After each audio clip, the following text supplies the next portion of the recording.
All right, we're back. Um, it's good to be back. We got some TikTok live debates going on. Let's set this John up. Okay. All right, we're live. All right, let me get my usuals invited in here. Let's get this thing started. It's good to be back. Didn't stream yesterday, but hopefully we'll get a good stream in today. If the live does not work, yo Sticks, you want to come up? If the live doesn't work out, we'll hop on some other people's panels. Oh, Sticks didn't want to come up. Dude, I really want to debate him too. Let's see if we can get some atheists, Muslims, whoever we can up here. All right.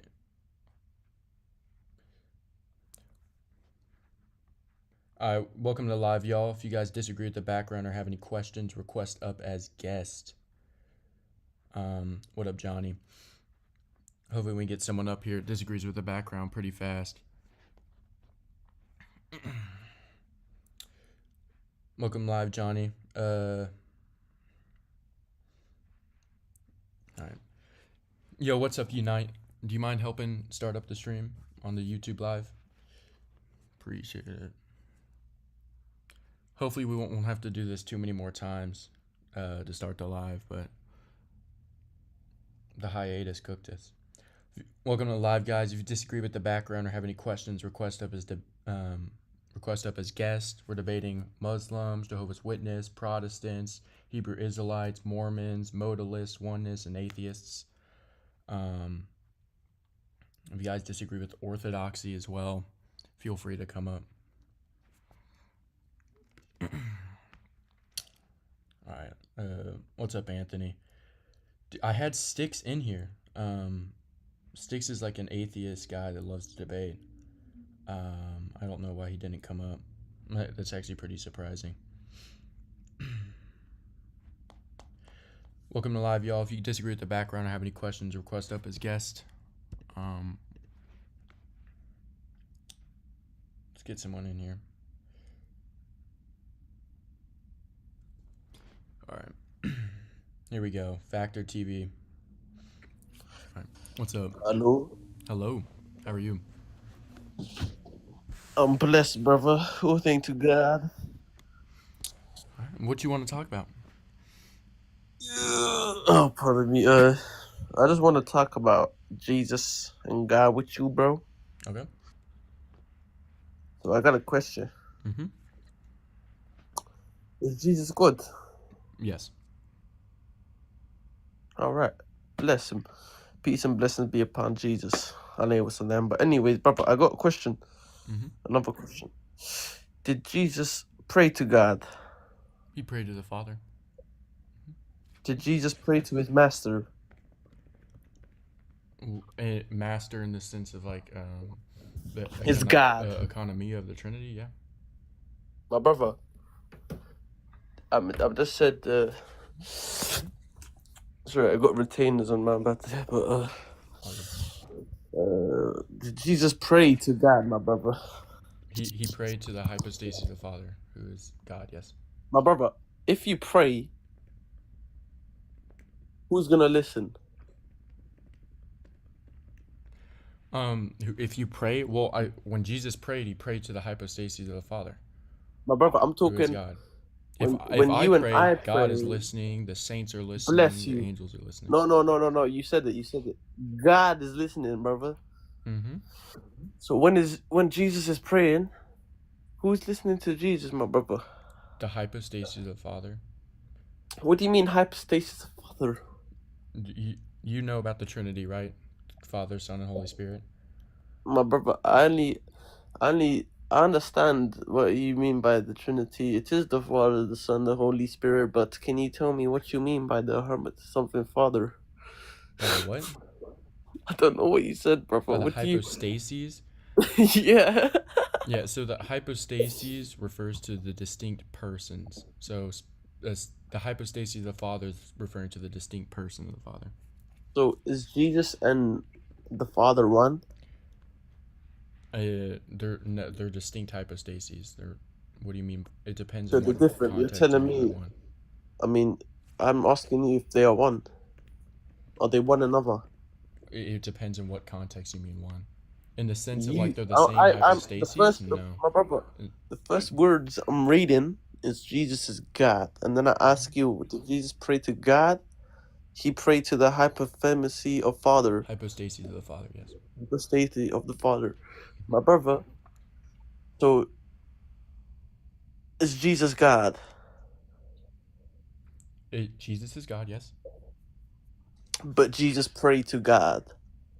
The distinct hypostasis of the Father, who is also Oh, one of the, who is also God, but they're not separate gods.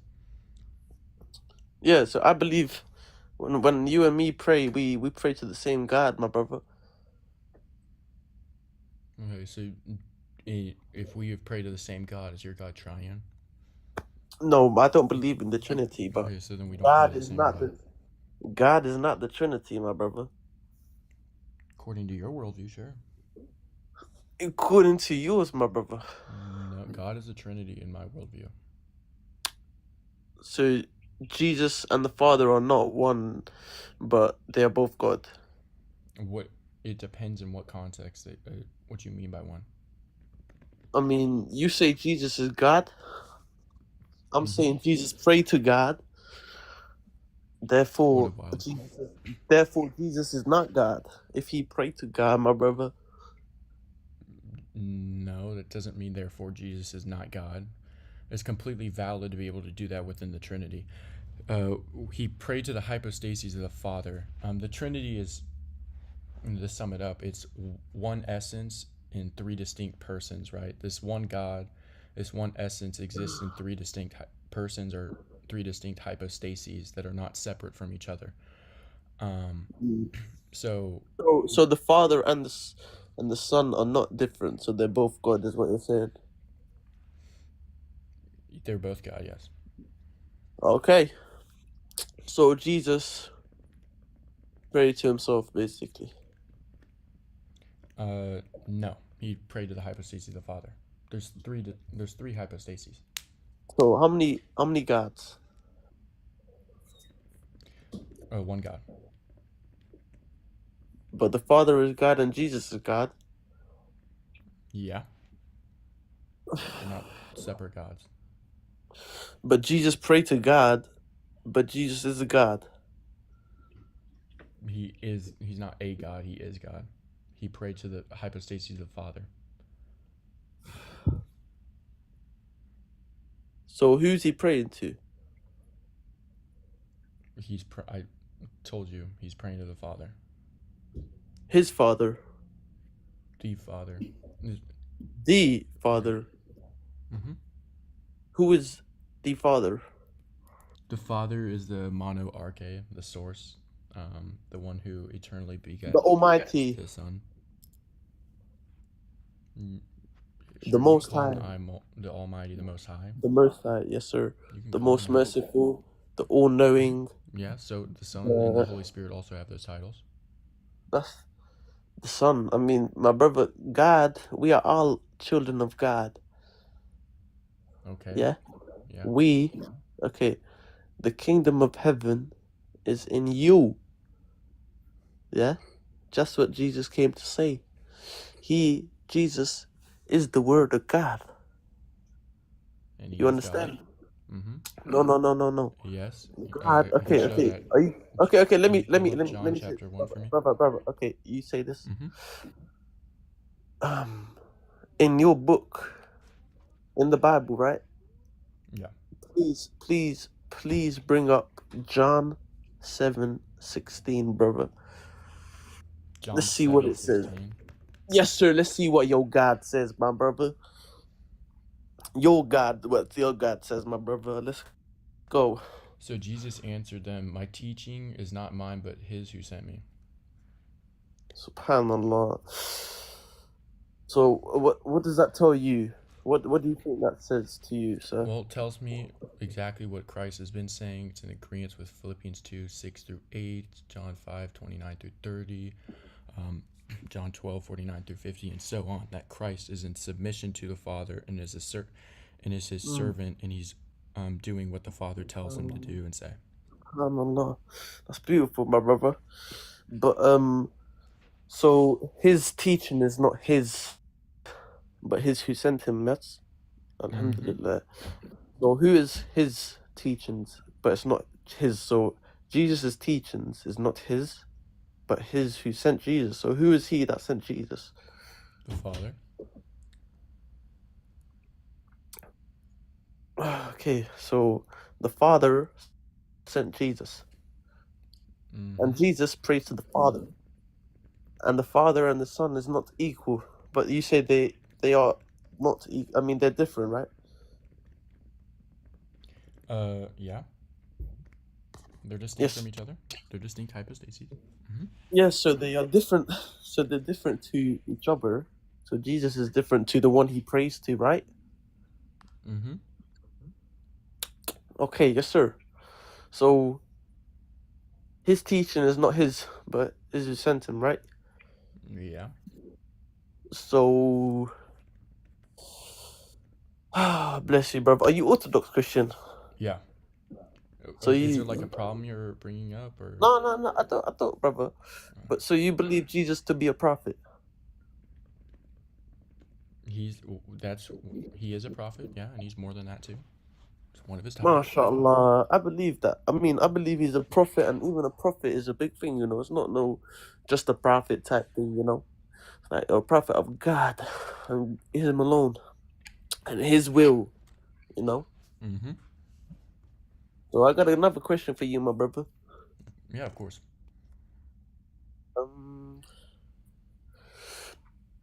Do you believe Jesus to be a Jew? Yeah, he was a Jew. Do you know what the Jewish leaders accused him of in his time? What did they accuse him of? The unforgivable sin, apparently. I mean, I believe God's the most forgiving, but you guys believe. I mean, the Jewish leaders believed he committed the most unforgivable sin, which is blasphemy. Okay. Am I correct? Yeah, you're correct. What's your Yes, sir. Yes, sir. So Jesus, therefore, not a Jew. If the Jewish leaders saying he committed blasphemy, that's not against. I mean, that is not. He's a Jew by ethnicity. Yeah, I agree. He was raised Jewish. That even if he's like, that wouldn't mean that he isn't a Jew. You do realize that, right? Like, for example, listen, my brother. I don't believe him.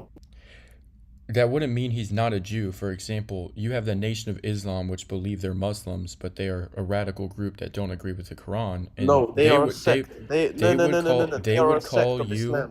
They would call you. They would call you not Muslim. They would say that you're not a real Muslim. Does that mean you're not a real Muslim? No. They can be wrong the same way the Jews were wrong in saying that Christ wasn't the Messiah. They are Muslims as well, my brother. They are Muslims as well, okay? Okay. So you believe that it's true that white people were made in caves by a guy named Jacob? Or is that I don't believe that, my brother. I don't believe Jesus is a European Jew. Okay? You know how you have European Jews? Because you and I know. No, you and I know Jesus Christ, peace and blessed be upon him, is a Middle Eastern man, right? Yeah. What does it say in the Bible? What type of hair does he have? Like wool. Yeah? Sure. What type of white people, what type of European do you know that has hair type wool like that, you know? There is none, my brother. A, old people. B, that's Revelation, which is the most... The book that has the most figure. Old people have white hair. Is this like a revelation? B, it's not. He literally has white hair. You're quoting from Revelations, which is one of the. White. So okay, all wool is white. A book that probably includes the most figurative language in like the ancient world. My brother, all wool is white, is what you're saying. You're I telling me said you can't have old black wool. people's hair is white. Yeah, yeah, I agree. But not all of them. It could be grey as well. Sure. So, do you know what language Jesus spoke? Aramaic. May Like, do you have God like an bless you, actual my brother. argument or? Bro, I'm not here to argue, brother. I'm here to exchange words and just elevate, my brother. Okay, do There's you have nothing like to an argue. exchange of words you My can brother, use to like disprove we like listen, Christianity or bro. something? Like, Jesus ain't teach you to argue, bro. oh, okay. But listen, my So point is, Jesus himself didn't like argue with the Pharisees and all that. Neither did I like the mean, apostles Jesus and was Paul, Jesus was etc. preaching the word of God, my brother. Yeah. But he is not God because God sent him. How does that mean he's not God? Brother, If the you just said he hypostases of the prayed to, Father brother, you sent just said he Christ, how does prayed that to mean God. he He prays just the prayed to God. he's How prays is the he God? hypostases of the Father? You're Bro, You're using. I You're don't so think you know what what that you're means, my doing is brother. I told you what hypostases means, so obviously I do know what it means. The Trinity. B, you're But I don't committing believe in the something we Trinity, call but an I believe in equivocation Jesus. fallacy. You're using the term God in different meanings, in multiple different meanings, as if they're the same. Okay. When we call the Father God, we're referring to the hypostasis of the Father, but we affirm So that what do you there's mean one by God Jesus is that God? exists in three distinct hypostases. There's only one God. Jesus is God because he fully possesses the divine essence. It's My brother, there is only undividable one and God. infinite. We affirm that there is only one God. Okay, so do you believe the same as Moses? Is Moses God? Because God was in through him, working through him. Does that The mean God he of is God? Moses was the same God that we have now.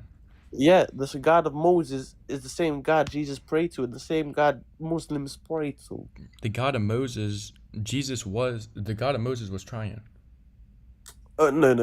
Yeah, we affirm Jesus. progressive revelation. Okay, no, bro. You're saying Jesus is a Jew, but then you're talking about a Jewish prophet, and then you're claiming that to be yours. What? My Was brother, where Jesus did you get not the Moses? Messiah that was promised You to got, the Jews? my brother, you got Moses from the Was Torah. Jesus not a prophet, the Messiah that was promised to be given to the Jews? Did they That's accept him also or from reject them. him? Biblically, Listen.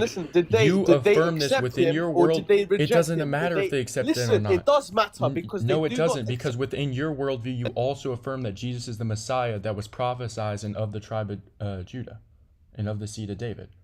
He's a Messiah. I agree. And Okay, he's so whether they rejected him or not doesn't mean he's then, bro, a you do not Messiah or matter. not. Then, You bro. affirm that I he's don't the know how Messiah. that makes sense because they're just rejecting the messenger of God, bro.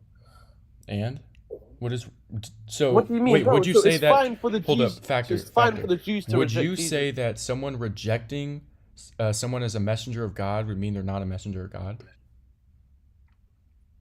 Say that again, sorry. Would you say that if someone rejects someone else as being a messenger of God, that they're not a messenger of God? If someone rejects that, then you have no right to talk on God, my brother. Okay, so what happened to the people who rejected Muhammad? Is Muhammad no longer a prophet from God? You rejected him, my brother. Anyone that went against his message for God, they were to find out what was gonna happen, but Okay, no one really went anyone who against him and rejected the betrayed message him. of Christ are I going to don't find know. I'll out be who honest. I don't really happened. know Like much about what? his life. Pardon? Aren't you a Muslim? Yeah. Aren't you a Christian? Yeah. It's strange that you So would do talk you about this follow? stuff when you don't even know Okay, much about your own my brother. religion. Do you follow Jesus? Yes. Do you pray to the Father? I pray to the Father and the Son and the Holy Spirit. So you pray to Jesus. I pray to the Trinity, yeah. So you pray to the Trinity. Oh Lord. And you're an Orthodox. And you're an Orthodox. Yeah, we believe in a triune God. Our God is triune. So when we pray to God, we're praying to the triune God. Isn't God one? Yes, the triune God is one God. I mean, there's 3 in 1 in the triune God. Yeah, 3 You got the distinct Father as hypostases, God. one God. Listen, my brother, you got the Father as God. Right here in my face, it says Jesus is God, which is the Son, and then the Holy Spirit, which you probably believe is God as well, my brother. Mm-hmm. Yep. So, do you believe in the Torah? Yes. All right. Do you believe in the Quran? No. All right. So you believe in the Torah, but not the Quran. Mm-hmm. Hence it says, hence, logical. Okay, mate. But what do you want to debate? Because I mean, we can debate Islam. you Like, I can can disprove read Islam for Islam. you. I mean, my brother, I would like to know where you want to start off. I mean, I can disprove Islam for you. I mean, my brother, Jesus preached Islam, and so did Moses, my brother. So you can't really disprove it. No, he didn't. So Yeah, Jesus okay, and I'll Moses did disprove not say do not worship idols or worship God alone. Jesus and Moses had their God was allowed to be called Father. Okay, so what's Doesn't your okay? Quran Wait. say I got a all? question. What's It is what's Moses' God for? What's he called? What's Moses' God called? Yahweh.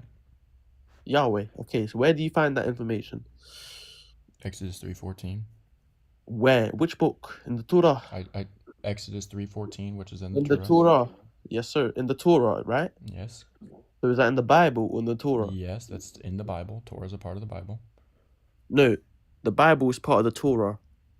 Okay, not What? the Bible is part of the Torah. What do you mean the The Bible is part Torah, of the Torah? So like the the Torah Bible, includes yeah, Acts bits and of the the Torah. Gospels and Yeah. Revelation. They got the same books basically. They got the same Okay. books. So They got the what? same books like Genesis, right? So the whole point. Okay. So the Torah has like Acts. No. and Luke. You're saying because in the Torah it You're says saying that the Moses. Bible Listen, is bro. in the You gotta Torah, listen, bro. but the Torah doesn't include like No, because you Revelations, say First and Second Peter, Matthew, Mark, Luke, and John. So it's obviously not in the Torah. those are gospels. Those are gospels of the disciples. Is that They're part not of the gospels Bible? They are not the gospel of Jesus, bro. Is that part of the Bible? The full gospels, yeah. Okay, and you're saying the Bible's in the Torah, but the Torah doesn't have the No, full I'm gospel, saying so it's the not Bible true, right? is part. I'm saying the Bible is part of the Torah. The Torah is part of the Bible. The Bible isn't part And of the that, Torah. yeah, okay, all right, okay. So Moses, you say, spoke to Yahweh in the Torah, right? Yeah. Okay, well, in the Quran, he spoke to God, bro. Yeah, same stuff, right? That doesn't mean Islam's true. Do you know what Islam is? Yeah, Islam's a teaching of the devil. My brother, I don't think this is Jesus' ways, bro. Do you know who Abraham is? Prophet Abraham, bro. Yes, I know who Abraham is. Yeah? You Mhm. know Judaism, Christianity, and Islam is all Abrahamic religion, bro. That doesn't mean Islam's true. Or Judaism's true. Okay, you can just say, so is the Bible not true because Jesus didn't write it, bro? What does that make sense? How is that not a red herring? How is Okay, it okay. not Do you know? what? Okay, brother. Do you know what the word Islam means itself? One who submits to God. Oh, that's It Muslim. means listen. No. It means submission Okay. to God, basically. Yes. Yeah. Right. So, like, how does this mean Islam's true? So, when you submit your will to God, isn't that what Jesus and Moses done and all the other prophets? Peace and Yeah. blessings be upon all of them. So, bro, And I Jesus just also proved- I taught just- that the Father beget him, and I that just he proved is to his you Father. I just proved to you that Islam is real as you and me, man. Okay. You actually proved that Jesus is the worst prophet ever. Severely. No, he's angers one of the Allah. best. What are you talking about? The worst? Did I say that? No, What are you talking about, bro? No, Stop but that's putting what words in you're my teaching. mouth like that. I don't speak upon Jesus Christ, peace and blessings be upon him, in such ways, okay? We have him in high regard, brother. Okay, but you're literally He is- teaching that makes Allah very upset. No, I'm teaching you that he submitted himself to God, brother. He came by God's will, and he spoke God's will, God's words. What else is not you understanding, bro? You do know in like Surah 1990 through 91, it says that when people attribute a son to Allah, the most compassionate. The heavens are almost torn apart. The earth splits open, and the mountains collapse in devastation. Bro, you're just bringing Christ was stuff out of attributing context, bro. himself Do as you the want son me of to Allah. bring up the Talmud? You can bring up the context of Surah You want me to 19, bring up the 93, 91. Talmud, yeah? I'm Your I'm book. quoting the Quran. What do you mean? I'm The quoting Talmud. your book. The Talmud isn't the Bible. It is part of the Torah. Some Jews No, it believe it isn't. to be the word of No, God. it isn't part of the Torah. The Torah is Genesis, Exodus, Some Leviticus. Jews believe it to be their holy book, brother. It's the teachings of the rabbis, etc. But it's not the Torah. Okay, so who are they teaching? The Jews. It's not the Torah, dude. Brother, you say Jesus is a Jew. The Jews don't even affirm that the Talmud The is Jews Torah. don't even believe in Jesus, brother. Okay, They don't even you're saying the believe Talmud God is as a part of son. the Torah when that's not the case. Bro, what? The Talmud isn't part of the Torah. The Torah is the first 5 books of the Old Testament: Genesis, Exodus, Leviticus, Numbers, Deuteronomy. Okay, well, it is Jewish law, Hakana, whatever, bro. I mean, bro, I think. Wait, so you're telling me Jesus was into this? Into what? The Judaism, like the rabbinic Judaism. He was a Jew by ethnicity. Yeah, but does that mean he's a European Jew? I never said he's a European Jew, dude.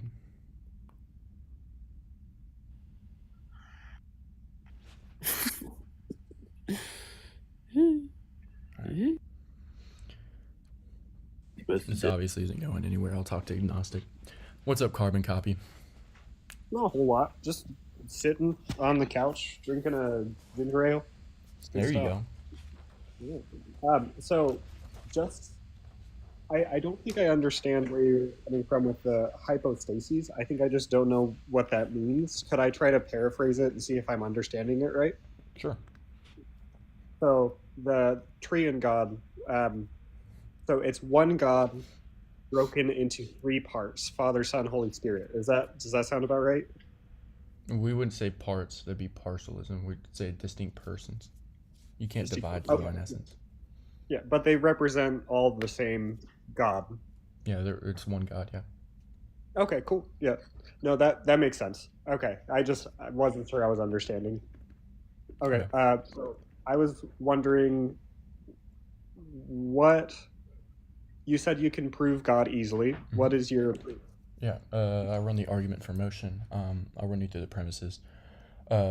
Premise 1, things in the universe are in motion. Motion meaning change. Premise 2, nothing moves / changes itself. Premise 3, a chain of movers can't go on infinitely in a per se causal chain. Premise 4, there must be a first mover that isn't moved by someone else. The conclusion, the first mover is what we call God. Okay, that makes sense.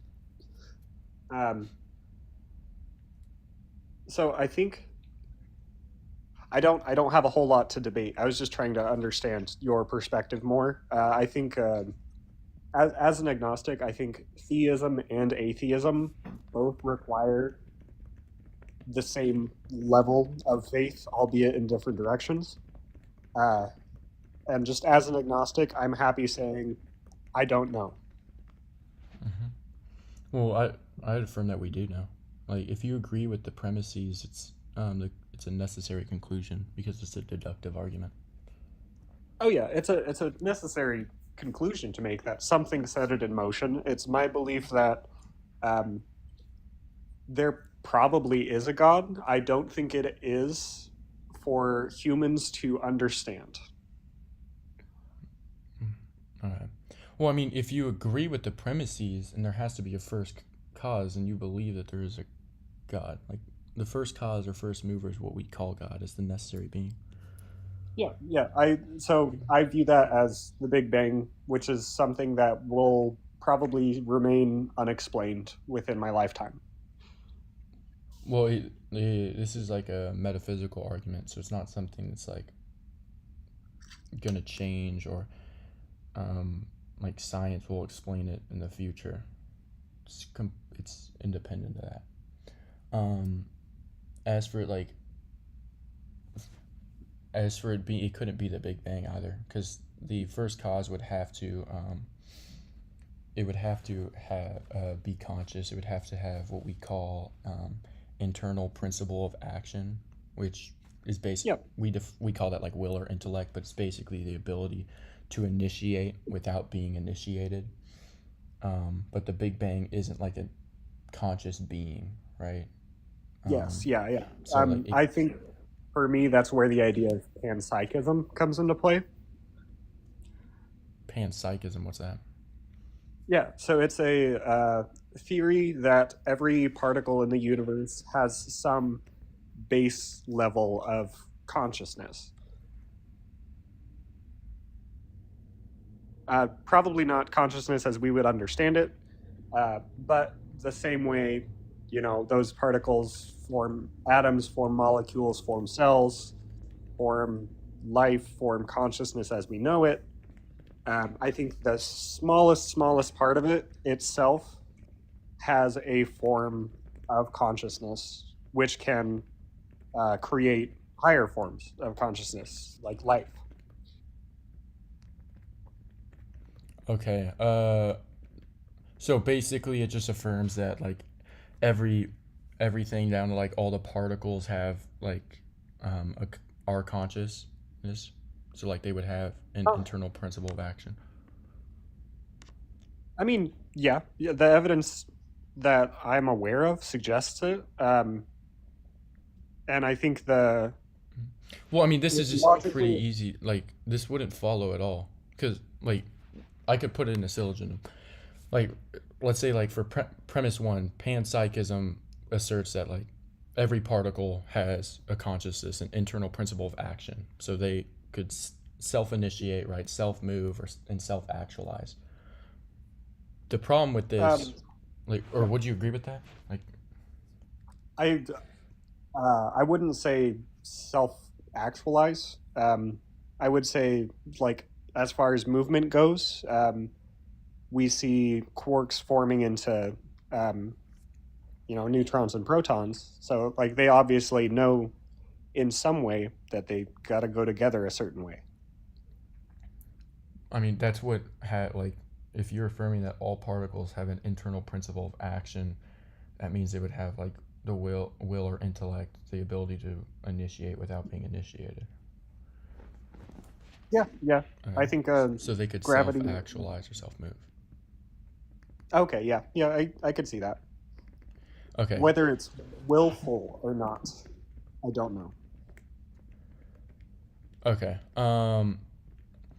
Okay. But then, I mean, that means if like if I could show that any particle has potentiality, then it couldn't actualize the potential itself.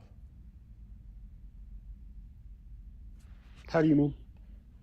So potentiality is like, you ever learn about potential and kinetic energy?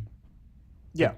So like potential energy is like it has the ability to do something, but it hasn't done that yet, or that it hasn't occurred. And actuality is going from that state to potential into actual. For example, a match goes from not being lit to being lit. Yeah. So that would be like change. So contingent things like, for example, trees, planets, galaxies, the universe expanding, etc., have had a state of potential and then were actualized. So they couldn't have an internal principle of action or consciousness, the ability to self-actualize or self-move, because it would be logically impossible to violate the law of non-contradiction. Essentially, right, to be like a thing in potentiality is something that could change but hasn't changed yet, right? And something that has actuality is something that already is what it would potentially be. It's already achieved that potential. It's already moving. Yeah. So if something were to have an internal principle action, but then have potential and be able to self-actualize and move itself, it would be already actual and simultaneously still be potential. So it would have the potential, like not yet be changed, but could change, while at the same time has already changed, which would be a contradiction.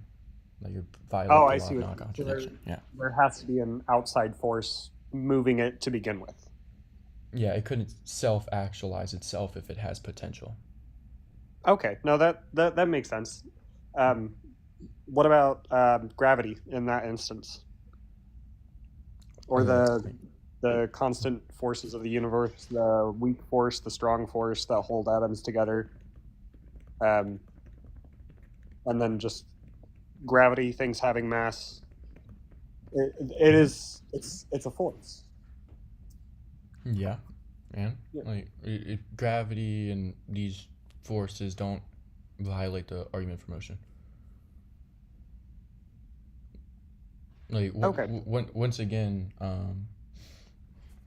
it would just have to have a cause, right? Like the only way it would violate is if you could like logically show that gravity had this went from a state of potential and by itself self-actualized into a state of actuality and like I see. So, did that. like, what triggered gravity to exist in the first place? Yeah, like if you could logically show that, I guess you could like that'd be an argument, but oh, gravity didn't self-actualize. It wouldn't violate the argument for motion. Yeah, no, that makes sense. That tracks. Um, and yeah, I think this is where we just probably have a fundamental difference. I'm happy just saying it's unknown, and um, you think the Treant God was the one that put those actions into place. Is that right? Yeah, like there has to be a first cause to spark everything. Okay, yeah, that's fair. Yeah, I don't. I think it's just like a fundamental disagreement. But this was a really good conversation. I learned a good amount, and thank you for having me. Of course, appreciate it. Yeah, have a good day. You too. All right. Let's breed Taiwanese government. All right, Taiwanese government. The Taiwanese government's coming up. What's up? Hello? Hello. How are you? What's good, man? I'm good. How are you? I'm good. What do you want to talk about? Uh, sorry. I can prove God easily. I disagree with that one. All right. I'll I'll run you through the premises. Premise one All is right. things in the universe are in motion. Motion meaning change. Premise two, nothing moves itself. Premise three, a chain of movers can't go on infinitely in a per se causal chain. Premise four, there must be a first mover that isn't moved by someone else. Conclusion, the first mover is what we call God. Okay.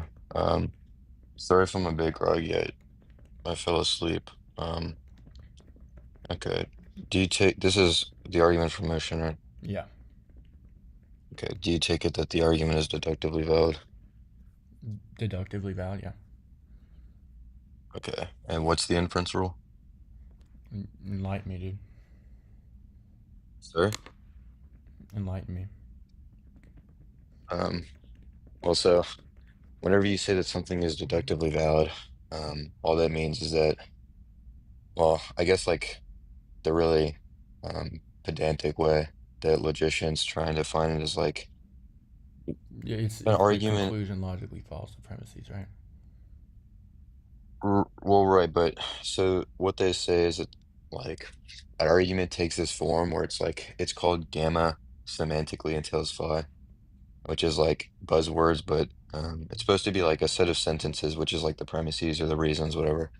It entails phi just in case any interpretation of the propositional variables, which is like if you fill in the premises for like P and then like P or Q, just to represent all the um, declarative sentences, it's going to be like no matter which way you interpret those to be, if you accept those as true, then the conclusion necessarily follows. So there'd be a logical contradiction in accepting gamma and denying phi.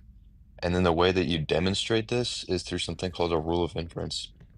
And that's like um, it it's basically like a set of like what set of sentences do necessitate the conclusion. So there's things like modus ponens, which is like if P then Q, P therefore Q. right? And then there's modus tollens, there's disjunctive syllogism, there's like a bunch of them. There's a bunch of different logical laws. Mm-hmm. And I'm assuming since you're using argument for motion, it's like, you know, like Leibniz's law, right? Or like when people give you an issue with the logical problem of the Trinity. Yeah. So like, what's That's one of your them. what's your like attack on the argument of motion? Oh, well, I mean, I just think that you can accept all the premises and deny the conclusion. So like how that would be if you could show like, for example, like the premises wouldn't the conclusion doesn't logically follow the premises, right? Right. All right. So how does the conclusion not logically follow the premises? Um, yeah, I mean, I can demonstrate to you like how it doesn't follow rule of inference. So, premise one was things are in motion, right? Yep. Okay. So that would be just represented as P, right? Because that's just one proposition. There's no logical connective. And then premise two is like change is a real thing, right? Yep. Okay, that's just a different proposition. Well, There's no logical sorry. connectives. That's just Nothing. Q. Sorry, nothing moves itself. My bad. Oh, okay. This is a different formulation. Okay, yeah. I mean that would still be Q. And then premise three is like, well, I mean premise three is normally like change is reductive from potency to act. What was your premise three? A chain of movers can't go on infinitely in a per se causal chain. Okay, so it just says not necessarily Q, or impossibly Q, or sorry, impossibly S. And then the next one is like, there's a first mover or something, right? There must be a first mover that isn't moved by something else. Okay, necessarily T. So, I mean, your argument takes the form P, Q, not necessarily S, necessarily T. And there's just like no rule of inference that's going to necessitate the conclusion there. This is like How is gibber. I there mean, no you could put rule? it into a truth table generator. How is there no rule of inference here? I mean, there. I mean, in zeroth order logic and first order logic, there's no inference rule that takes the form. They don't even use mental operators. Like you, terms like cannot are not even used. And there's terms cannot or are used. What do you mean? In my In argument. modal logic, but not in classical inference rules. And so how does this? I don't. How does this violate the rule of inference and inference Oh, rules? it doesn't it just lacks one. What it means for an argument to be valid is to have an inference rule. If it does not have an inference rule, then it is not valid. So if I could show you an inference rule, then it's valid. Yeah, yeah, I mean, yeah. Okay. I would say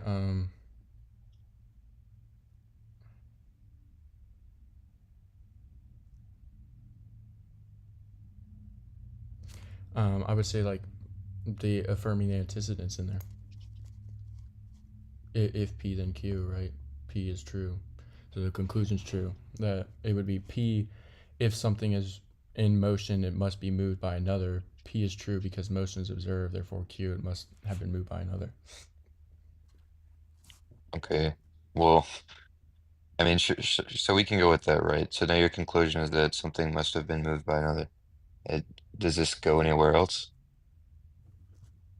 I mean, it's just an inference rule within the argument.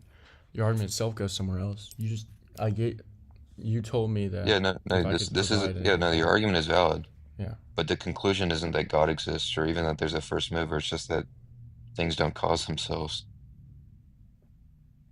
Things don't cause themselves, and there has to be and there can't be an infinite regress that causes. So therefore, there must be first cause. I mean, okay, well, so the second part is still not valid, but I mean, we could just go down this even, How's the second part and not say valid? that, well, look, I mean, the second part you said is just, an Logically, infinite if I regress say cannot happen. things move, right? and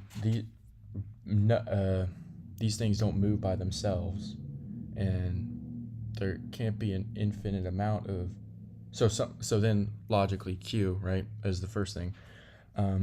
Q must be true that it is moved by something something outside of itself, something else moves it. And then you have P again, a chain of movers can't go on infinitely. There can't be an infinite regress of these movers. There, then logically there must be a first mover that's not moved by anything else. Yeah, I mean, Let's see how that logically well, follows. Like how that doesn't logically follow. well, remember, logically follow just means it has an inference rule, but I'm willing to like, grant that I mean, the premises are conducive towards the conclusion, if and you we can just talk about the if you premises if you believe want. that it doesn't logically follow, then I mean I don't want you just to grant it to me. I want you to show me why it doesn't logically follow. Unless it Do you, does. I mean, do you think that the second part of the argument has an inference rule? I mean, it only needs one, according to what you told me earlier.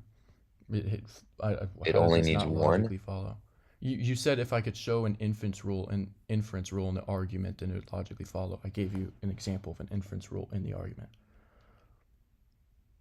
Like, here, I mean, I can can show you you like explain how what's it doesn't logically happening. follow?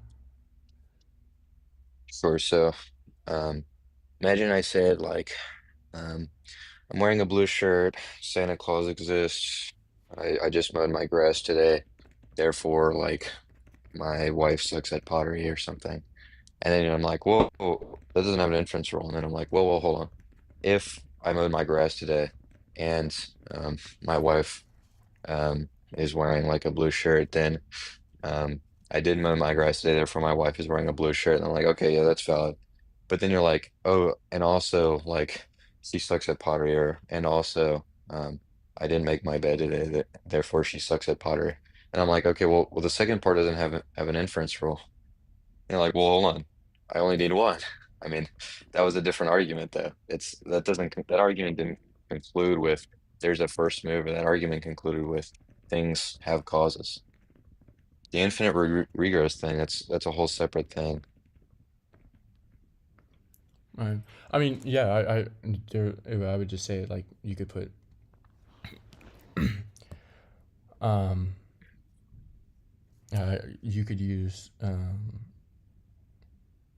you could use two conclusions.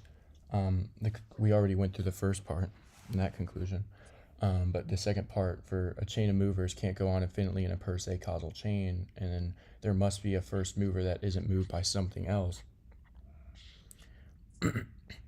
You could use like for P, Q, and then QR conclusions P, R, right? P would be if something is in motion, it is moved by another. Q, if an infinite regress is impossible, then there must be a first mover. And then the conclusion, if something is in motion, there must be a first unmoved mover. Which wouldn't that be like conditional reasoning, linked conditional reasoning?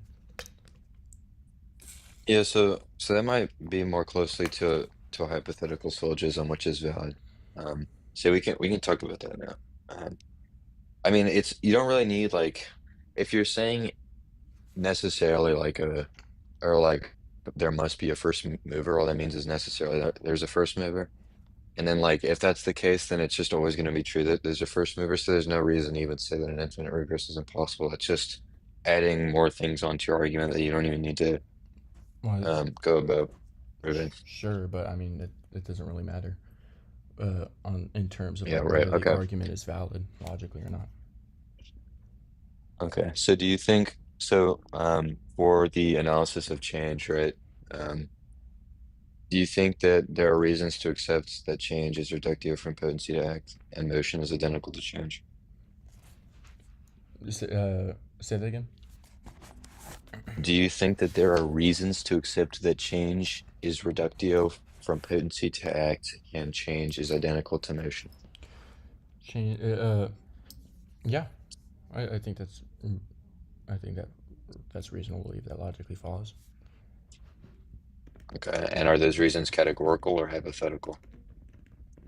which just What would means you, like, are those reasons in reference to some true thing, or are those like in reference to the way that society acts, behaves, and speaks, like their discourse practices? I mean, what would be an example of in reference to a true thing? Like, Oh it yeah, like penguins are white and black. It's in reference to like an actual penguin. But if I say like trans women are women, like I'm talking about the way that people define the term woman. I mean, ultimately, wouldn't both those ultimately just be in when it comes to how we define, like how we define white and black and define a penguin? Well, So sure, but so then I ultimately, mean, like this would be it's based on how we define act and potency within the argument.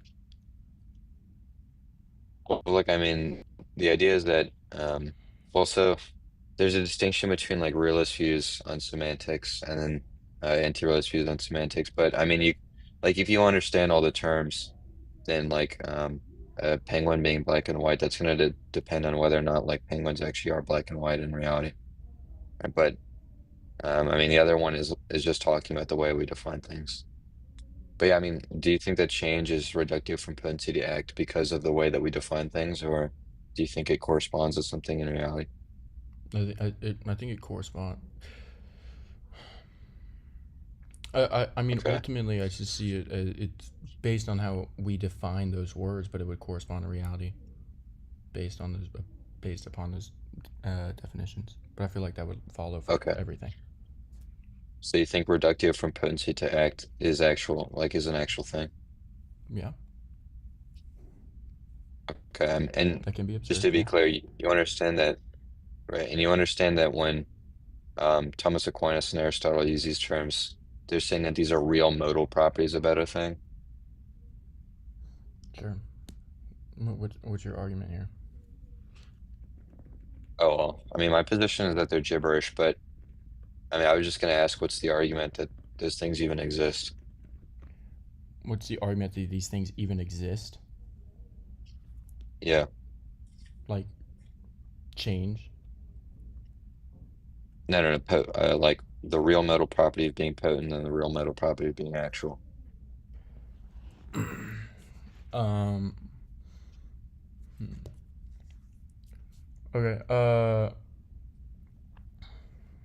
Those actually exist as real modal properties. Right. I mean, I would say that we can observe them to be true. For example, with potentiality being a real property, we we observe that things and objects have the ability to do something that is not that they haven't yet done. For example, an unlit match has the ability to um, be lit, but that hasn't occurred yet. Okay. So by potential, you just mean ability to do the thing. Uh, the ability to do something that and it hasn't been done yet, or you haven't done it yet. Yeah. Right. Okay. And then actual means what?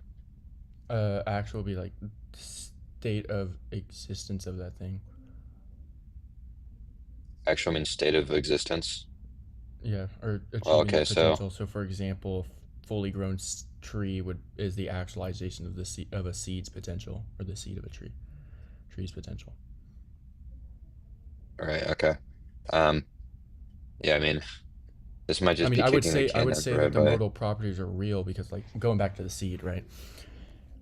A seed has the potential to become a tree, and I would say that it's a real property because it's an aspect of the seed's nature, the seed's nature to grow into the tree. And then I would say that act is real.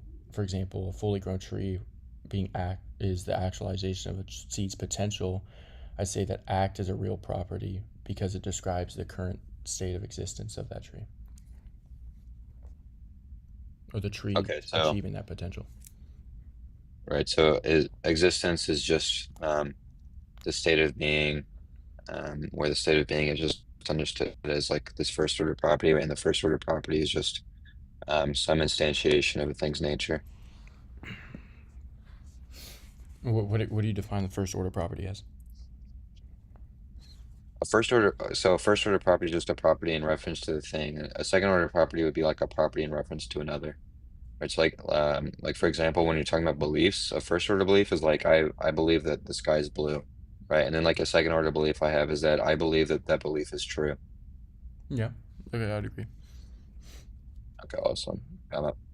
So, yeah, I mean, I kind of diminish like the scholastic school of thought because most of the time these like buzzwords like act and potency actually just mean like classic definitions of things. Like potency is just the ability to do something or like a live possibility, and then existence is just like um some Menoinian property or something, and then there's no reason to even use the words. But okay, so change is the reductio from the ability of having something to the instantiation of the thing's nature.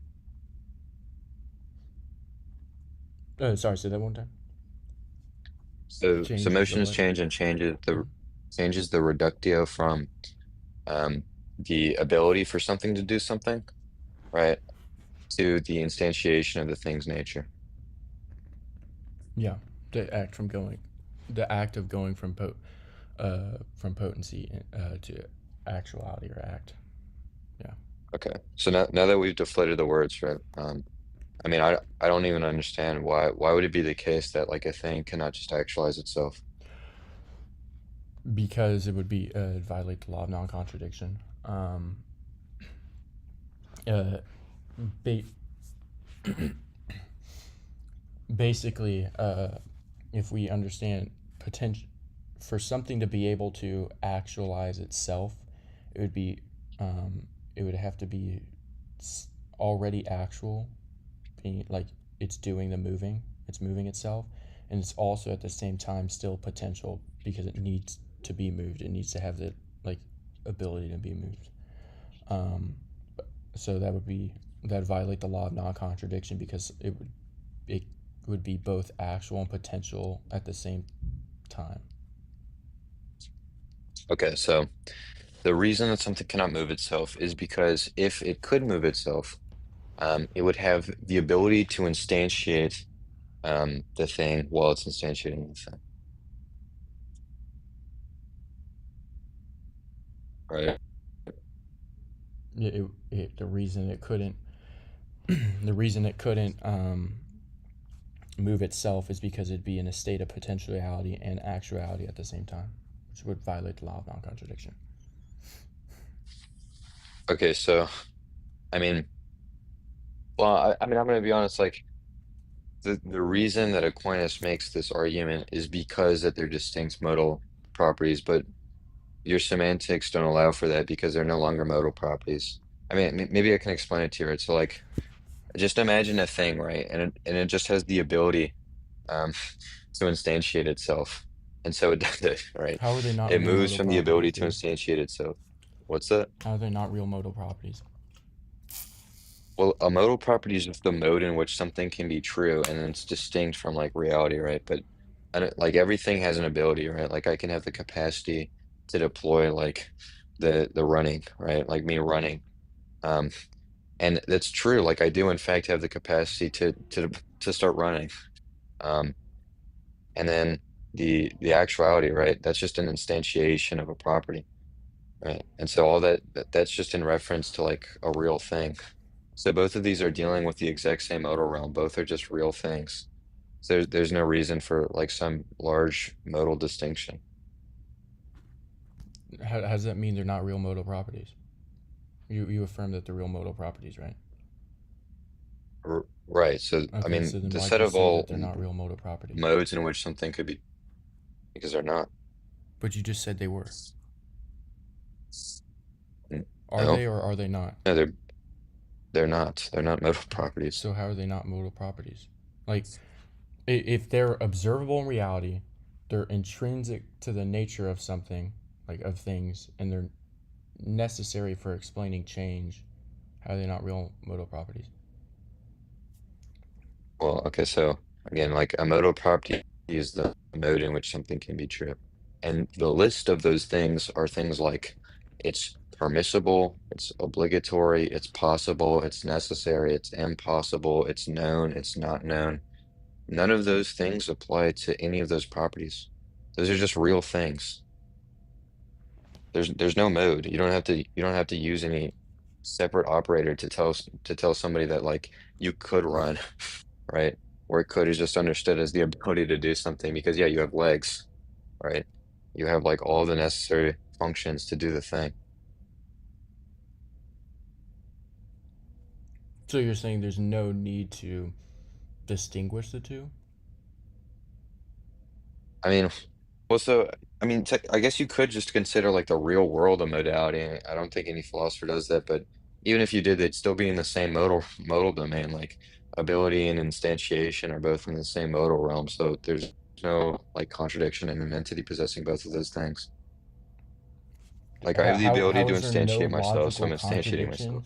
in being in a state where you could change, but it has not happened yet, and then at the same time being in a state where it is happening? How's that not a contradiction? Because there Because is no you're in has a no state of happened not yet. That's happening, not and you're in a state of happening at the same time. well no because the semantics that whenever you say like imagine this, right? Like I'm running right now, right? And then I say I have the ability to run, right? I mean, there's no logical contradiction in me saying I both have the ability to run and I'm running at the same time, right? There's no has never happened. There's no real modal distinction there, so there's no issue. How Like is you'd there no agree, right? issue? For I the mean, example, surely you'd agree that there's no issue with, with saying like I'm running and I have the ability to run. Like I can have both of those things. In fact, but it's that's probably is true that you're if I'm doing you anything, having then I the have the ability ability to to do run it. is different. I would say that falsely equates. I wouldn't say that equates properly, because within this, you actively running would mean that you've actualized that potential. You're in the Right? state of running versus Right, but what but you're remember saying. by potential you just said the ability to do something.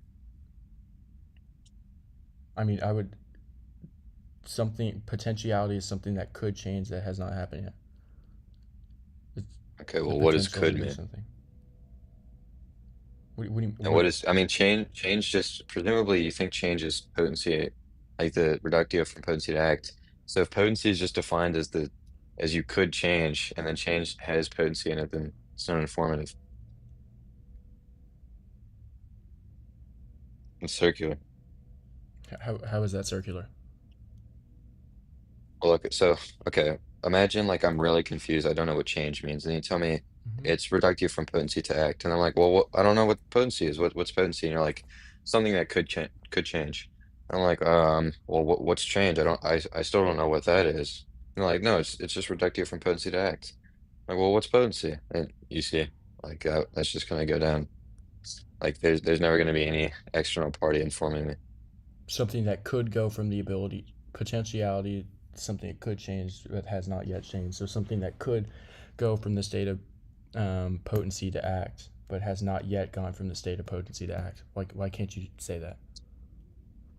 So potency is something that could move from potency to act, but has not moved from potency to act. No, change. I mean, that's basically what you're saying, Uh, based on how I okay, so define change. change is moving from right moving.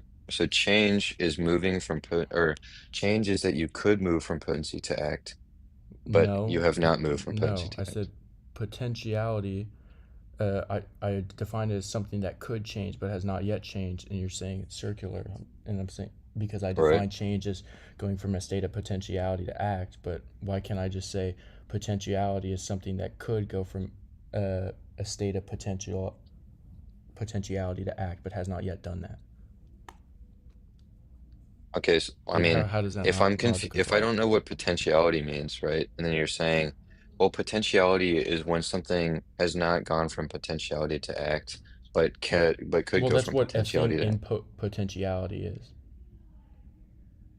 Right. I mean, if you define it that way, then it's using the term in the definition I mean, itself, so it's put circular. I would okay then I was defining it as a thing in potentiality. That's what it is.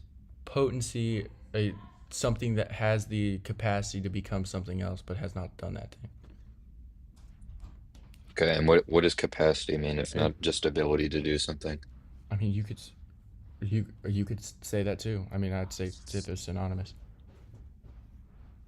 Wait, I mean, if it is ability, then before you told me that there was an issue with the way that I was cashing out your semantics, you said I was falsely equivocating, but it is just ability.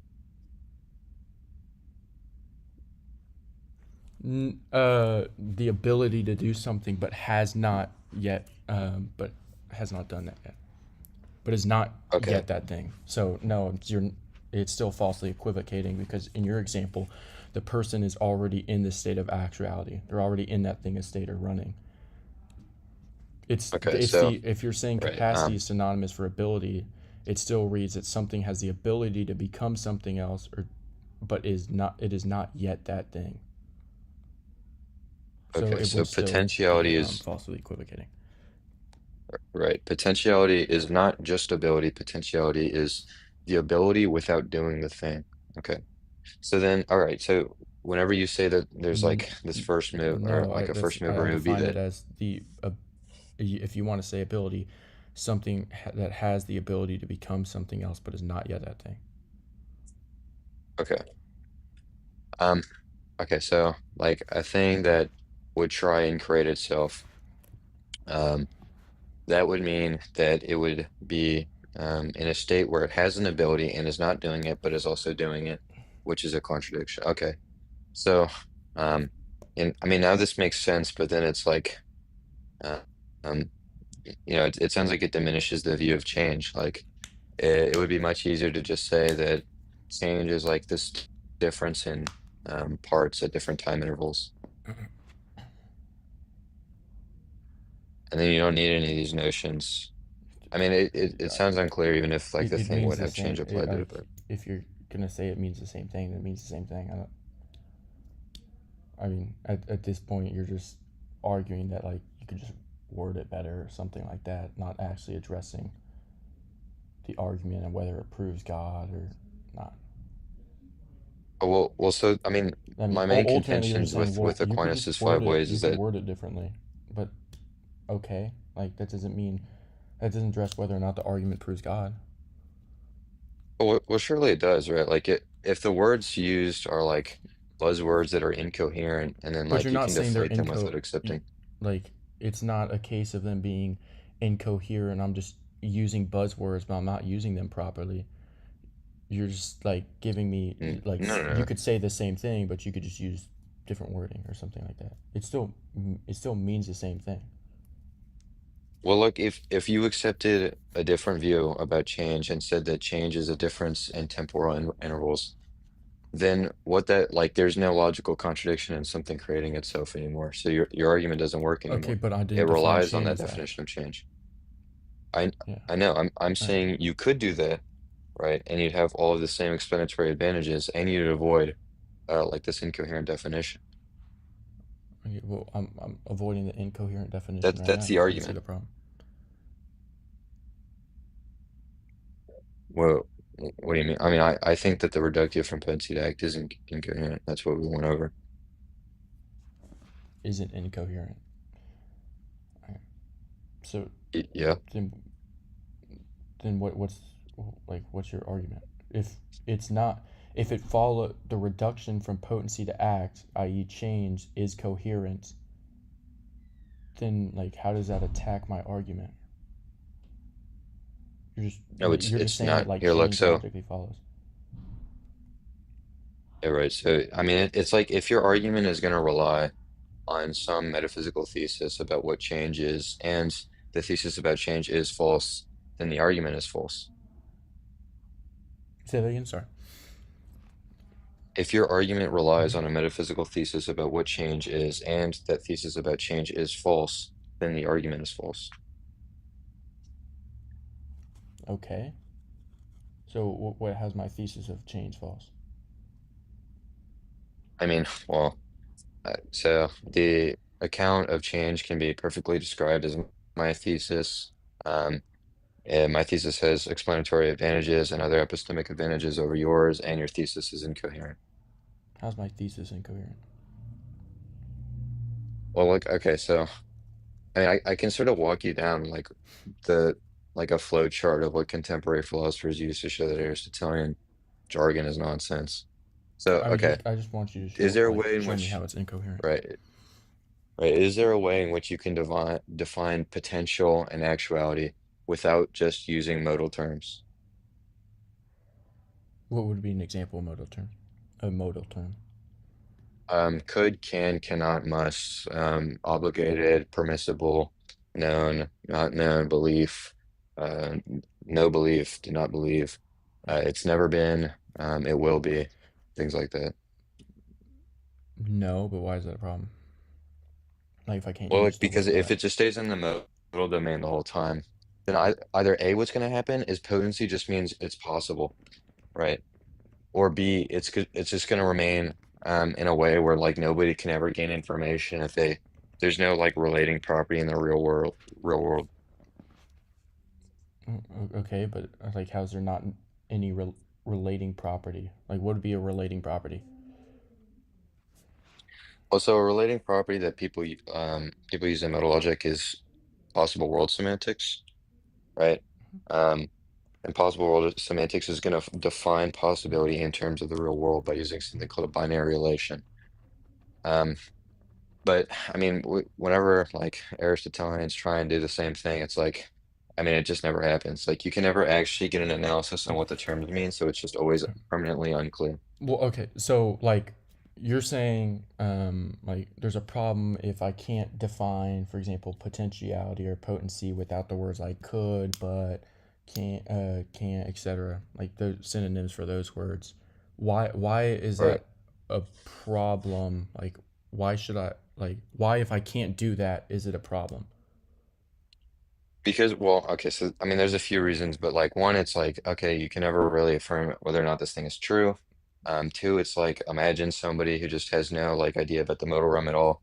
You're never going to be able to reach them, and they have like the same everyday experiences as you. It could just be like you're like a normal person, like your dad or something. You'll never be able to communicate what the words mean. So it's like incoherent and unreachable to them. Why can't I Um, communicate what the words mean if I can't use the word but? Like, why does, for example, if I define potency and I include the word but, why does that mean it's like immediately means it's incommunicatable and incoherent to well, regular bud people? isn't a modal word. Okay, so I can use Bud's not a modal term, so I can use but like why so I can right? use that in the definition. Yeah. Okay, I mean then I like once again I just define potency as something having the capacity to become something else, but it is not yet that thing. Okay, well, capacity is also a modal term. What is the problem with like if you're basically saying that if I use a modal term like capacity, it immediately becomes something that regular people like my dad or something could not understand. Okay, so okay, capacity could mean two things, actually, right? So you might be right. Like capacity either means ability, but we already went Yeah, down that road. So presumably you're not trying to do the same thing again, right? yeah. Um, Capacity means like a synonym of or capacity would be capacity ability. means it could fail to exist.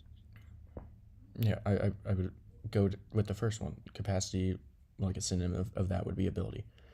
Something that has the capacity to become something else, or something has the ability to become something else, but is not yet that thing. Okay, but is not yet that thing. Yeah. I mean, that's just sounds identical to saying it will never be, right? How Or it is will that? not How be. is that identical to saying that will never be?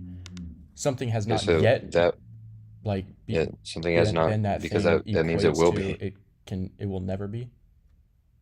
It either means it will be or it could be in either the temporal modality or a broader modality.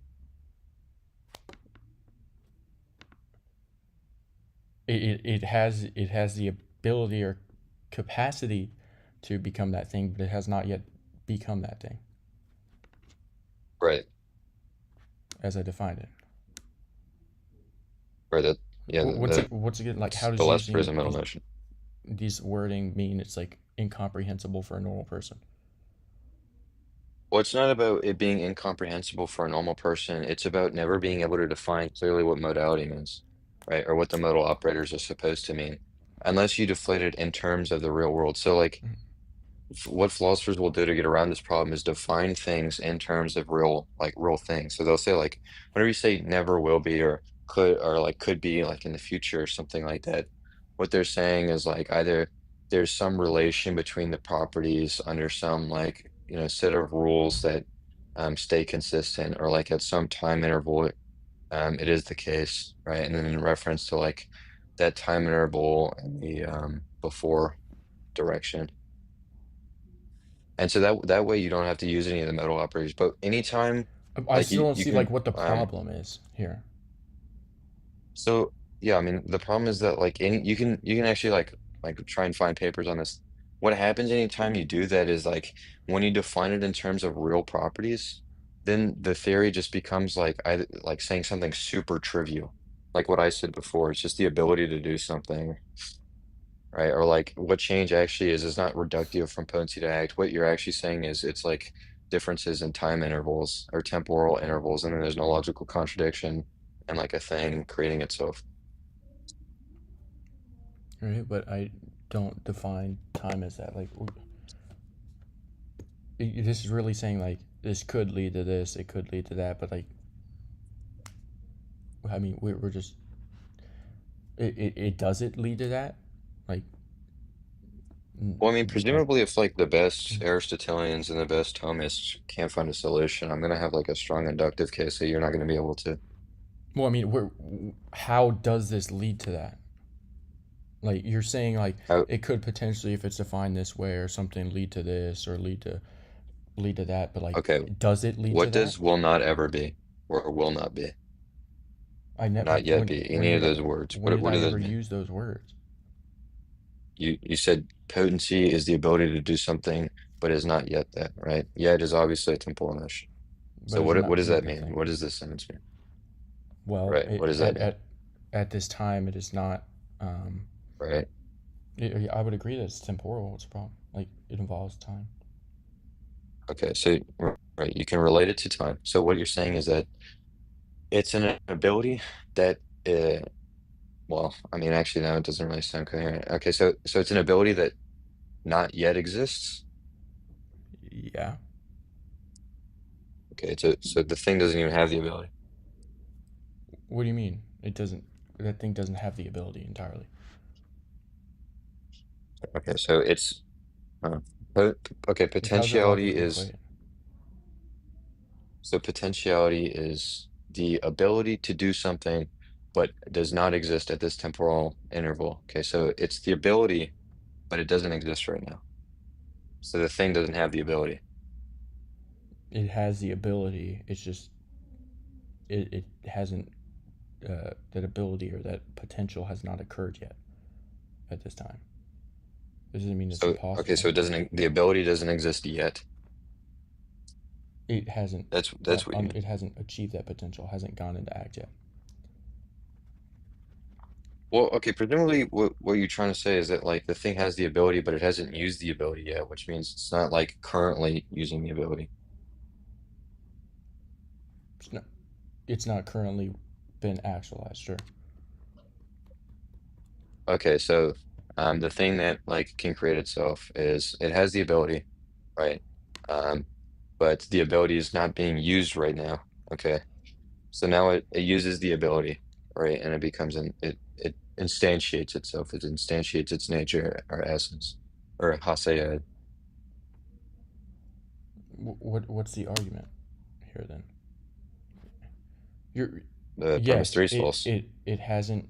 It has not yet um, changed. It has not yet um, done that capacity or going into actualization state. Hasn't become that capacity. It has to be. It has the ability. It has to be the potential. Okay, so just tell me when I start contradicting myself, because presumably premise three would say I'm going to contradict myself at some point. Something has the ability, right, to make itself. Okay, it just used the ability, so it made itself. What? Something has the ability to make itself, Right, and then so it did. Like I would disagree with premise one right.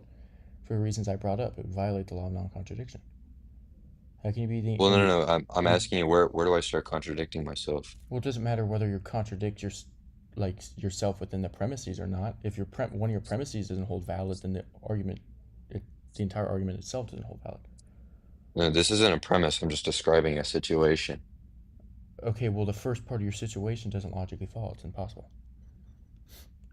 Okay, I understand that you think that. I'm asking how. I That's what I'm explained it getting at. violates the law of non-contradiction. We already went over this No, on how no, that's I'm logically asking. impossible. Okay, You look, if yeah, maybe we if can a do thing this. in What's P and potentiality is up? something that could change but has not yet changed, and something that is in actuality is something that already is what it was potentially able to be, then it would be violate the law of non-contradiction because it would both be in a state of not changed and already changed, and it has changed, not reached the Okay, potential and has reached the potential at the same time in the so same respect. okay, right. So P, So P is that um it is in change. P is that it is not in change. Changes the movement or reductio from having an ability, but not using it right now to using it right now. Okay, so the thing had the ability, right, to use the thing. It wasn't using it right now. Then it used it and it made itself. Okay, so it was only in change. It was never not in change. What do you mean by it was never non-change? There was no mo okay, nothing because There was my no moment description was where it only about an wasn't. event that was changing. There was there was never a moment in which it was in a state of potentiality and wasn't moving into a state of actuality. There was never yeah, no, no. The only thing that I described to you was just that it changed, like under your semantics. There was no moment in when it was not changing in my description. I mean, maybe like after it can stop changing or something. I mean, the important thing is just like, obviously it's not changing and not changing at the same time. There's no contradiction in that respect.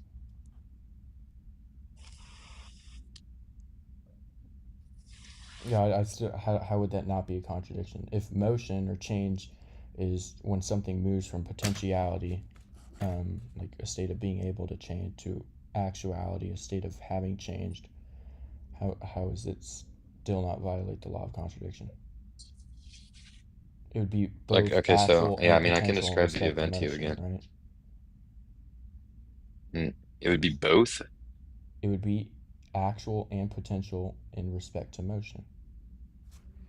But when is it both? Well, It's to never be both. able to Nothing be I described about, actualized, it has to have the potential. So if the potential ceases right? to exist, um, then it can't be. It can't. It would have to be fully actualized, or like there would be nothing to actualize to, unless it was fully actualized already. But Well, okay, well, I mean, but presumably you don't want to just beg the question against me and assume the premise. Right? okay, You don't want to assume that it cannot move from potential to actuality without itself, because that's the thing I'm attacking. So look, the only thing that I'm saying there is just it had the ability to do something, it wasn't doing it, and then it did it, and then it did in fact do it. It made itself. Like where's the contradiction? There's no logical contradiction given your semantics. I already explained the contradiction, dude. No, no, you didn't. You just misinterpreted. You just misconstrued what it was I said to you. How does this not violate the law of non-contradiction? You're gonna I mean, ask the same you're just question the you're third time? well. I mean, you're just saying that it it's already done that, so therefore it's not violated. But I don't know why I you mean, that would what do you mean already done that? like Look, okay, it's so already just reached imagine this, right? actuality, so it Just doesn't count. imagine like May 3rd, right? 2015, okay? At like an exact time, exact second, right? This thing had the ability to create itself, okay? And then a second passed, right? And it just used the ability, it created itself. Okay, there was no moment in which it was both potential and actual at the same time. That's just the passage of time. It's change. I mean, obviously, there's no logical contradiction in that. You might say it seems unintuitive, but that's not enough to say it's logically contradictory. Yeah, it would be logical contradiction. Think about like wood, right? Wood is potentially hot, right? It can become hot. When it's burning, it's actually hot. It can't be potentially hot and Okay. actually hot in this at the same, like it couldn't self move, because then it would be actually hot. It is burning, but at the same time, it's potentially hot. It's not yet burning at the same time. You can't Well, have okay. potential heat and actual heat at the same time like that. I don't know where you're getting this. Wait, okay, so which time do you think it's both potential and actual, okay? The time preceding or the time after? I would say preceding is before it actually happened. Afterward is after it already happened. I'd say when it's happening. No, no, no. Okay, I gave you two times, remember. I mean, There's a but I would temporal say that's a interval. false dichotomy, dude. Well, what do you mean? Those are the You're only saying either temporal intervals that I stipulated. before it happens or after it happens, as if those are the No, only two no, options. What about preceding does when not it mean happens? before. Like preceding does not mean before. It's one temporal interval or the other temporal interval. It's not a false dichotomy What because those are about the only during? intervals that I gave you. What about the interval during, like when it's happening? What do you mean during? There's an interval between potential and actuality? That's The during? no the mo you're asking when is it both potential and actual, preceding or after, correct? Right? Okay. What about when it's actually attempting to self actualize or self move in that moment, not before it self moves or When after it's it self moves? okay, so once it uses its ability, what happens is that it's no longer potential because you define potential as when it's not using the ability. Okay, so once it starts creating itself, it's no longer in potential.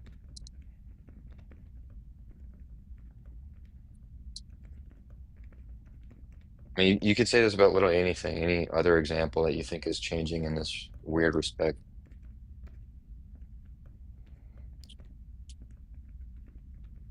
I still don't see why these are the only two options.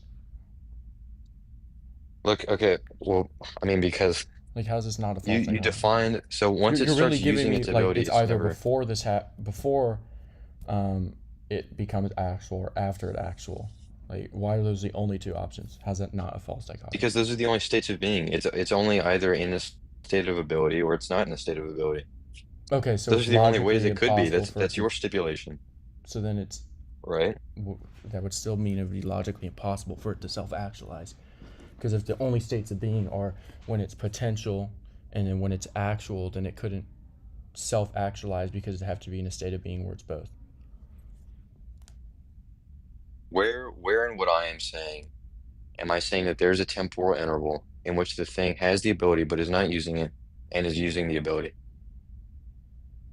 Well, for a thing to move or change itself, it'd have to be the cause of its own change. Like the Does it reason have it's to a be the logical, cause? it if for something to change, it needs a cause, right? For it to move or change itself, it must be, if something like, for example, the wood wanted to move or change itself, it would have to be the cause of its own thing. It would have to self cause. But to cause it, to be the cause of a change, you would have to already be actual, and to be what is being changed, right? Or, for example, moving to the state from potential actuality, it must be potential. So it would have to be actual and potential at the same time, which is logically contradictory. You can't cause change or without something that causes the change being actual. That's why logically doesn't follow. Look, uh, I don't. So the causal talk, it sort of came out of left field, but I mean, we can go through that like as well as if you want. I mean, I'm pretty sure people intentionally avoid the causal talk because it doesn't really make sense either. But I mean, like just like imagine you want to think about something right now. You think about like an apple, okay? So you just cause yourself to change or something. But I mean, even even if you don't accept that for whatever reason, it's like, what about like there's a temporal notion in which the thing is not using the ability. There's a temporal notion in which the thing is using the ability. The ability is just to create itself, right? It uses the ability. There's no moment in time in which the thing is both using and not using the ability at the same time. I For mean, sure, so I can for say it's something causing itself, with but so what? when it, within motion, for a change to occur, for something to cause a chain, the cause has to be actual. Would you agree? Why would I accept that? How? So let's say well, the reason you would accept that, right, is because how can the cause of the change be potential? Like it hasn't done something yet, right? For example, like that's like saying that the cause, let's say we understand that the way we spark a match is by striking the strip, right? But that's basically saying that that strip that was the actualized thing, the thing that was in the cause to light the match wasn't actually actual yet, and what is able to be potential and not yet exist, and the match sparks itself on something that's non-existent, on this non-existent strip that's potential, not actual, and that caused it to light itself. That doesn't logically follow, dude. The cause of the change would have to be actual. The strip would actually have to be there for the match to strike it. It can't just strike the strip before the strip even exists, and when the strip's still in a state of potentiality. Okay, so the reason for why nothing can cause itself or something must be caused by something already actual is how could it not a match does this? Like obviously that's not enough to justify a principle, right? I'm literally positing to you right now something that's not doing that. Like why can't an example of this would be the match doing that? Like you can What say you're that like asking? there's this principle where like no, Well, like no, I'm if not if that's asking what you're anything. asking, then because the match can't light itself on something that doesn't exist. Look, just imagine this, right? Like I'm telling you that there's this principle, right, where everything is made of wood. And I'm like, well, why would I accept that? And you tell me, well, I mean, how could it not be wood? Look at this tree. It's literally wood. I mean, like, that's not enough to accept a principle. Sure, but I'm giving an example. Like, can you Right? give I me an just gave an example example of too. something that of a change that um of, for example, something being uh changing through by via something that's not actualized, that's via something that's still in the state of potentiality. Like this is just called burden shifting, right? Like, I mean, Well, if you're saying so if if I you're don't have saying like any that I'm example, just so what? that this is logically possible and that this isn't a problem, then can you give Right. me an example of this occurring to show that it's logically possible? Well, look, I mean, I already gave you like a completely logically consistent example of where this thing is happening, but Okay, even so if I didn't, what's the so what? logically consistent example of something being actualized by something else that's not actual and is actually in a state of potential? Okay, you ready? Mm-hmm. Okay, I just ate this apple, right? Mm-hmm. It moved from a state of potentiality to actuality, and it didn't change from anything that's actual, right? What? Like, okay, yeah, I can repeat it. So I just ate this apple, right? Mm-hmm. It just moved from a state of potentiality, which was uneaten, to eaten, right? Which is actuality, from something that's not actual. What was the thing that wasn't actual? Oh, I mean, I don't know. So, so it just is an example. If you're just gonna say you Where's don't the know what logical the contradiction? non-actual thing that caused that chain No, was. because where's the logical contradiction? Well, you just said that the logical contradiction is you're saying that something can change by by a cause of chain that isn't actual, and you gave me an example of this, but you didn't. But your example doesn't include the thing that wasn't actual that caused the apple to go from a state of not being eaten to being eaten. That's Well, how hold it on. doesn't So logically follow. the You just said, contradiction is oh, because I asked you, well, what is the hold cause of on. the change Well, that stop, isn't like, actual? And you said, stop, I like, don't know. steamrolling. 1 second. Like, stop steamrolling. Look, the reason it's logically contradictory is because it's a counterexample to the principle. What? Like, you, what is in your example, where is the thing that caused the change in the apple that isn't actual? I mean, like, what if I can't come up with one, right? Then, Does that mean it's logically contradictory?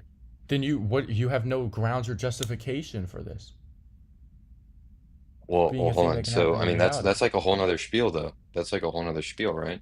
Your I mean, argument is that where's the this is logical something that's contradiction, logically possible, and then you can't give an right? example or to justify that this is logically possible. Therefore, you don't have grounds to justify that, what you're saying is logically possible. Well, hold on. Well, hold on. So, I did give an example, right? Do you want me to tell you the example again? Sure. Okay, right. So this apple, right? I just ate it, right? Now it moved from a state of not being eaten to being eaten. Okay, it was actualized by something that was non-actual. What was the non-actual Okay, thing that so what's actualized the it? logical What inconsistency? is the Why non-actual thing why that do I have to tell actualized you it? that? Because that's the point of you're trying to prove. You're trying to explain that something non-actual can cause something, can be the cause for something go from a state of potential to actuality. So and you're using this analogy to show that, and I'm asking you, what's the cause of change that isn't actual? And you're saying, I don't know. Why do I have to tell you? Look, All what right, just dude. happened, right? What You're obviously just trolling at this point, bro.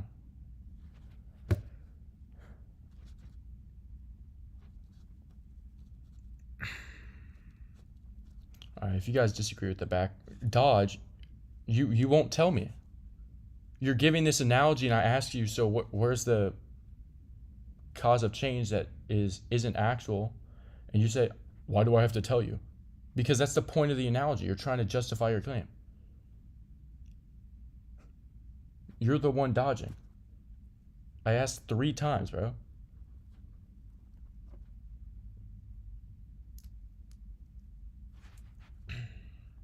All right, let's bring up this guy.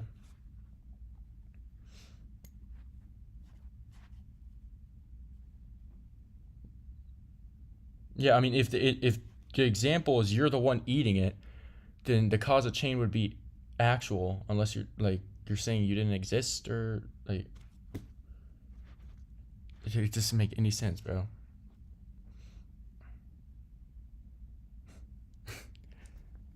There's no way that wasn't a troll. You're basically just spewing buzzwords. I mean, you were defining them properly, but you were spewing buzzwords to try to show how this argument doesn't follow. But then I keep asking you, how does this show this doesn't follow? And you're not showing me.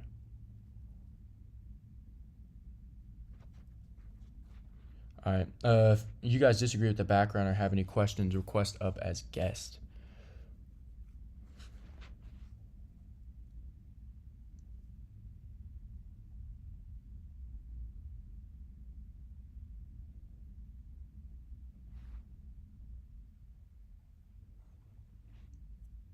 All right. Is W troll? I don't know, dude. I'm hoping you were trying to be serious. The sophist is gone. I keep doing that. That's a problem with me. I keep letting him talk. I keep up with it. I keep letting I have a it go on. question. Yeah, of course. Okay, so what is the difference between Eastern Orthodox and I think it was Western Oriental. Orthodox? Yeah. Or do you I mean don't know. Oriental? There was Eastern and then something else. Yeah, Oriental Orthodoxy. So is there a difference or Yeah. is it the same?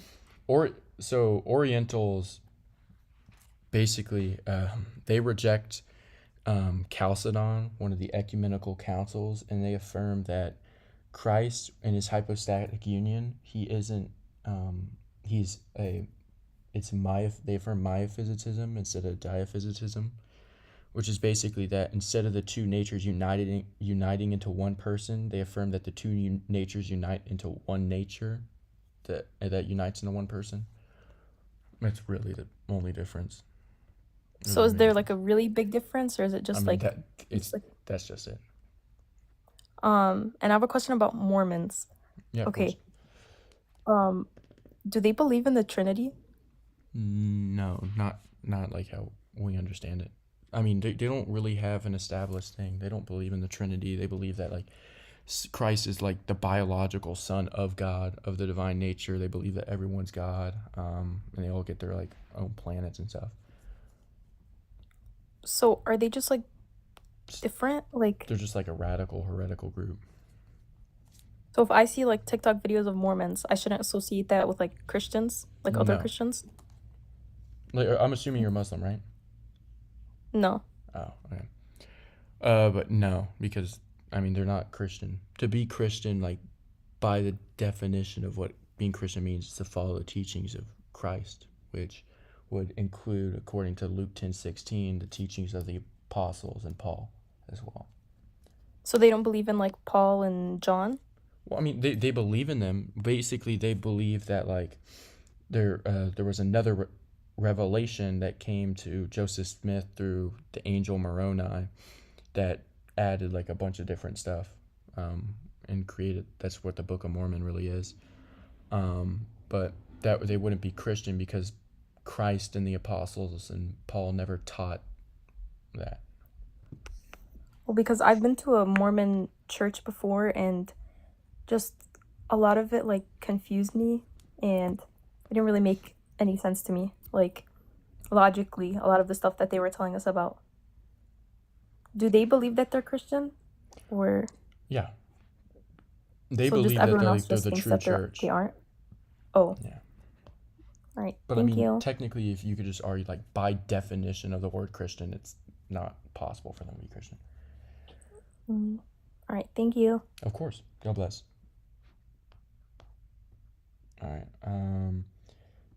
You guys have question. If you guys disagree with the background or have any questions, request up as guest. I'll give it like 2 more minutes for someone to come up, and if they don't, I was thinking we like see if we can hop on other TikTok lives, because there's that like atheist girl from Africa I would love to talk to.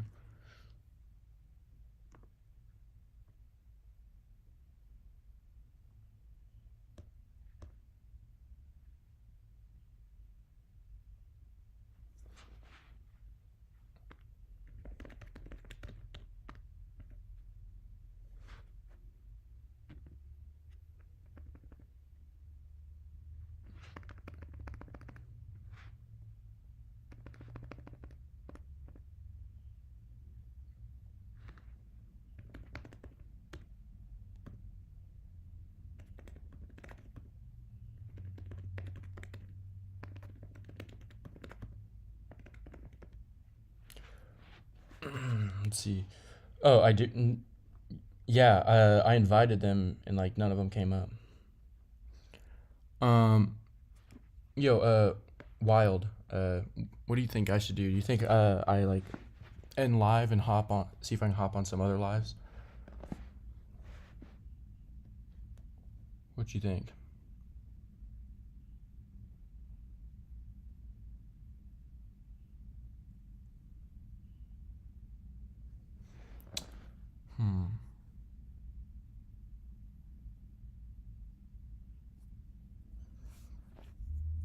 All right.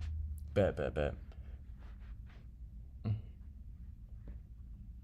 All right. I'm gonna end the live here then. Appreciate y'all for all coming on the TikTok live. God bless y'all. Okay. We'll try to find another live then. I don't know why I entertained that conversation for so long, dude.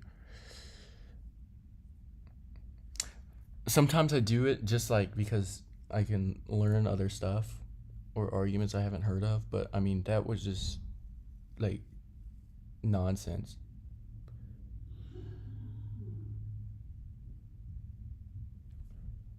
You know what I mean? Like he's just yapping, bro. All right.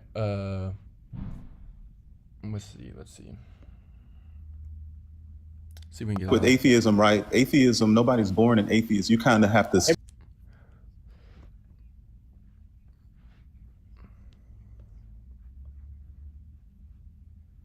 All right. Give me 1 second, y'all. Give me 1 second. I'll be back literally in a minute.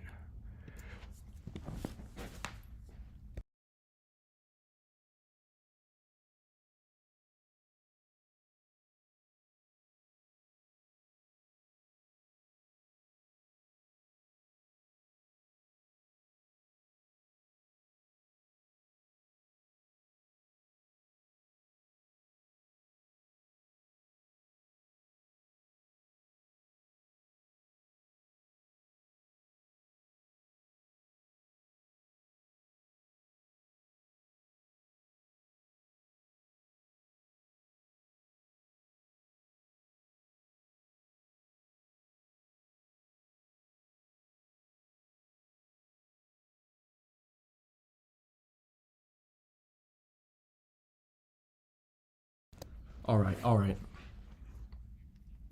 Told you I'd be fast, y'all. All right. I just have the audio muted for now, so you don't have to deal with it.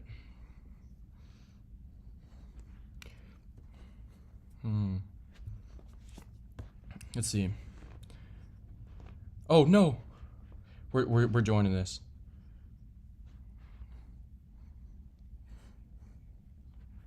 D1 Sophist for real. All right. Let's see if they'll let me up. Not bad. What's up, y'all? So Ruby, where do you live? You live in Do Cameroon? not speak to me. Absolutely not. Okay. I made I myself an egg salad thought we sandwich. put it in the past. That's Okay. wild. We word. did. Yeah, just when mute yourself. I We have said someone hello. here.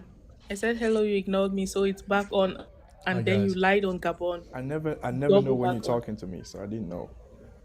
Hello, Buck loves. What's up? Are y'all all No. atheists? Okay. Okay. How old are you? 18. Do you see up there on Yeah, we the? can. Okay, Let's talk African. to him. Okay. There's nobody here. Okay, what's your religion? Let's allow it. Let's allow it because speaking to beats is too painful. While he's eating, like slopping in our ear for some reason. Bugs, are you a Christian or what is your Don't do that. And considering the type of chicken he had, he's going to be chewing an awful lot. Hopefully this is fruitful, y'all. What's your religion? I'm Orthodox Christian. You sound Why do you familiar. think? Why do you think God exists? Argument for motion. I can run y'all through the premises. Yeah, is it so? You're just going to do that? Aquinas's argument for motion. Yeah. Well, we're aware of that. What is your counter argument to be theory of time that there isn't different states of change that exist? That instead, that change itself is just something that is like a determined state, so that there is no need for an argument of motion. Well, when you say B theory of time, what do you define that as? Because some people conflate C and Like B B theory theory. of time together. B theory is all past, present, and future things exist simultaneously. So that if that's the case, then there isn't necessary change in the state, that we're just experiencing different aspects. Change itself doesn't actually fully exist. I want to hear the presupposition script though. You got one? What? I'm not running precepts. Like tag or No, anything he's not. right now. No, he's not but right. how- Sorry. Yeah, sorry. Did you want to say something? I didn't mean to interrupt. No, I was agreeing with you. It's not presup. Alright. Yeah, what you got? how would this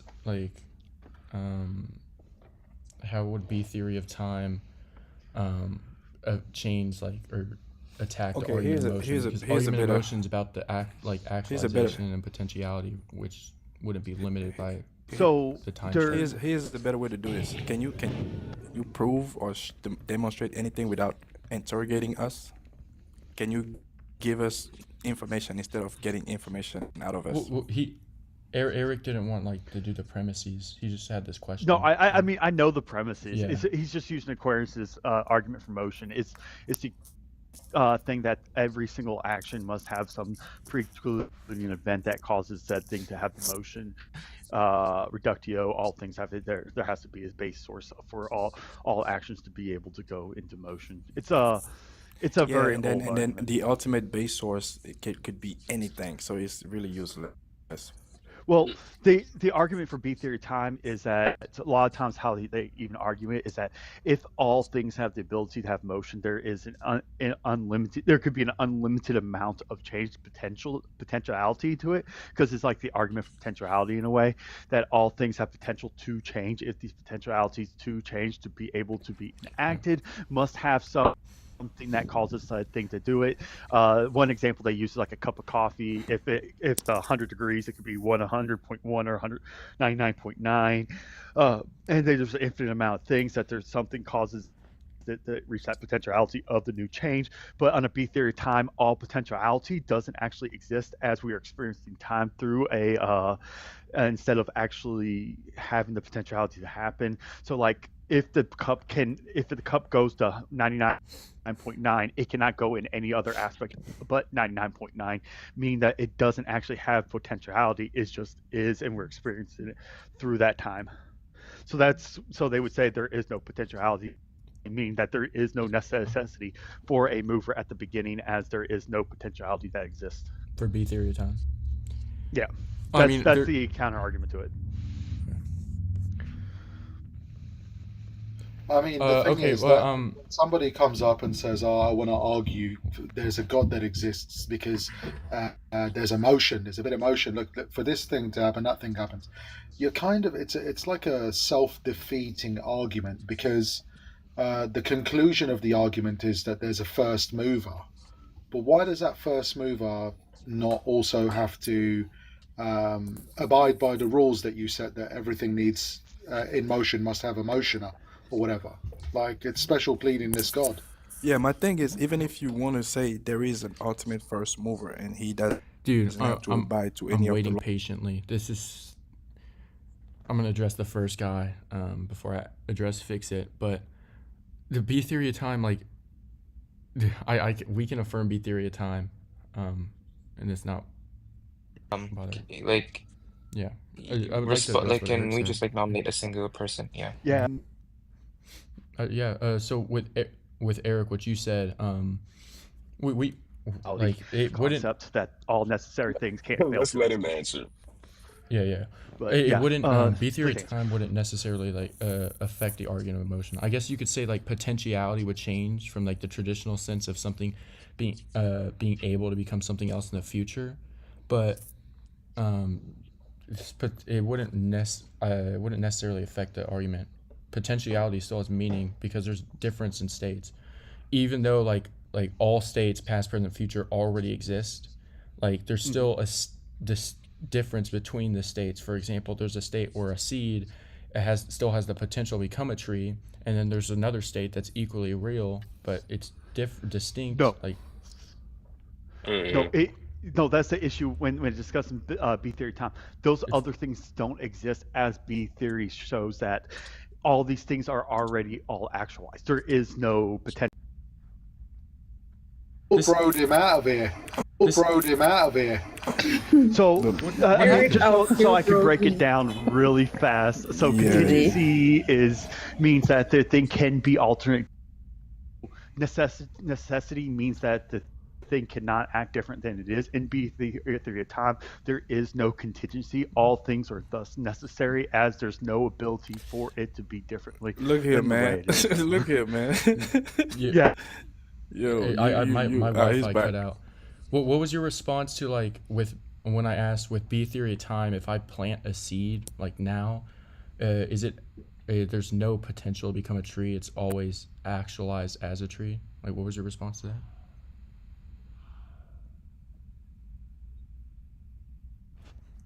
He's Googling it. Kick him off. He's just having a coffee break. He's probably got a phone call or something. But listen, man, this whole motion argument, right? Everything in motion had something that preceded it to make it move or whatever. Like, you do know that that doesn't really help your Christian God, right? He's It the argument's actually just to doesn't. prove God. It's actually against. No, yeah. You can have that God. I'm just gonna look you in the eye right now, and tell you your Christian God and Jesus, they're fake, very, very fake. You should remove that profile picture. Oh man. Okay, so the argument of motion proves that every God, like the Christian God, is fake. Yep. How Yeah, so? it definitely proves it because what it's basically This guy's not saying real. is that this God who set everything in motion didn't really plan for humans, because otherwise he would have made them appear instantly. Instead, you've got a universe which we know is at least 14 billion years old, and we're like only three, and humans are like only 300,000 years old. So that's just ridiculous to think that a God would wait that long to create us. Well, if he sustains all motion, and he's that ultimate source, then obviously it was. That's the thing. You lame, gotta account for a special pleading. That's why I don't really debate those type of angles, because he's a God, right? Well, special pleading is when you make make it an look like excuse it was here for a long without time. without like a logical reason as to why that's the case. Yeah, So, for what example, logical like reason it's do just you an have well, the argument itself would be other a than because logical he's reason. For God? example, the fact that there can't be an infinite regress in a per se causal chain. Yeah, but you. There would have to be a first Okay, move look. that's unmoved. The thing. No, that's the whole point. Is that if every mover requires another, and so on and so on, and turtles all the way down, it would lead to an infinite regress of movers. But your contradiction to the whole argument is that there is a first mover, and that is God. You see how Yeah, you're well, contradicting the the whole argument thing? is You're contradicting it. the argument is that if there's an infinite regress, it's logically impossible.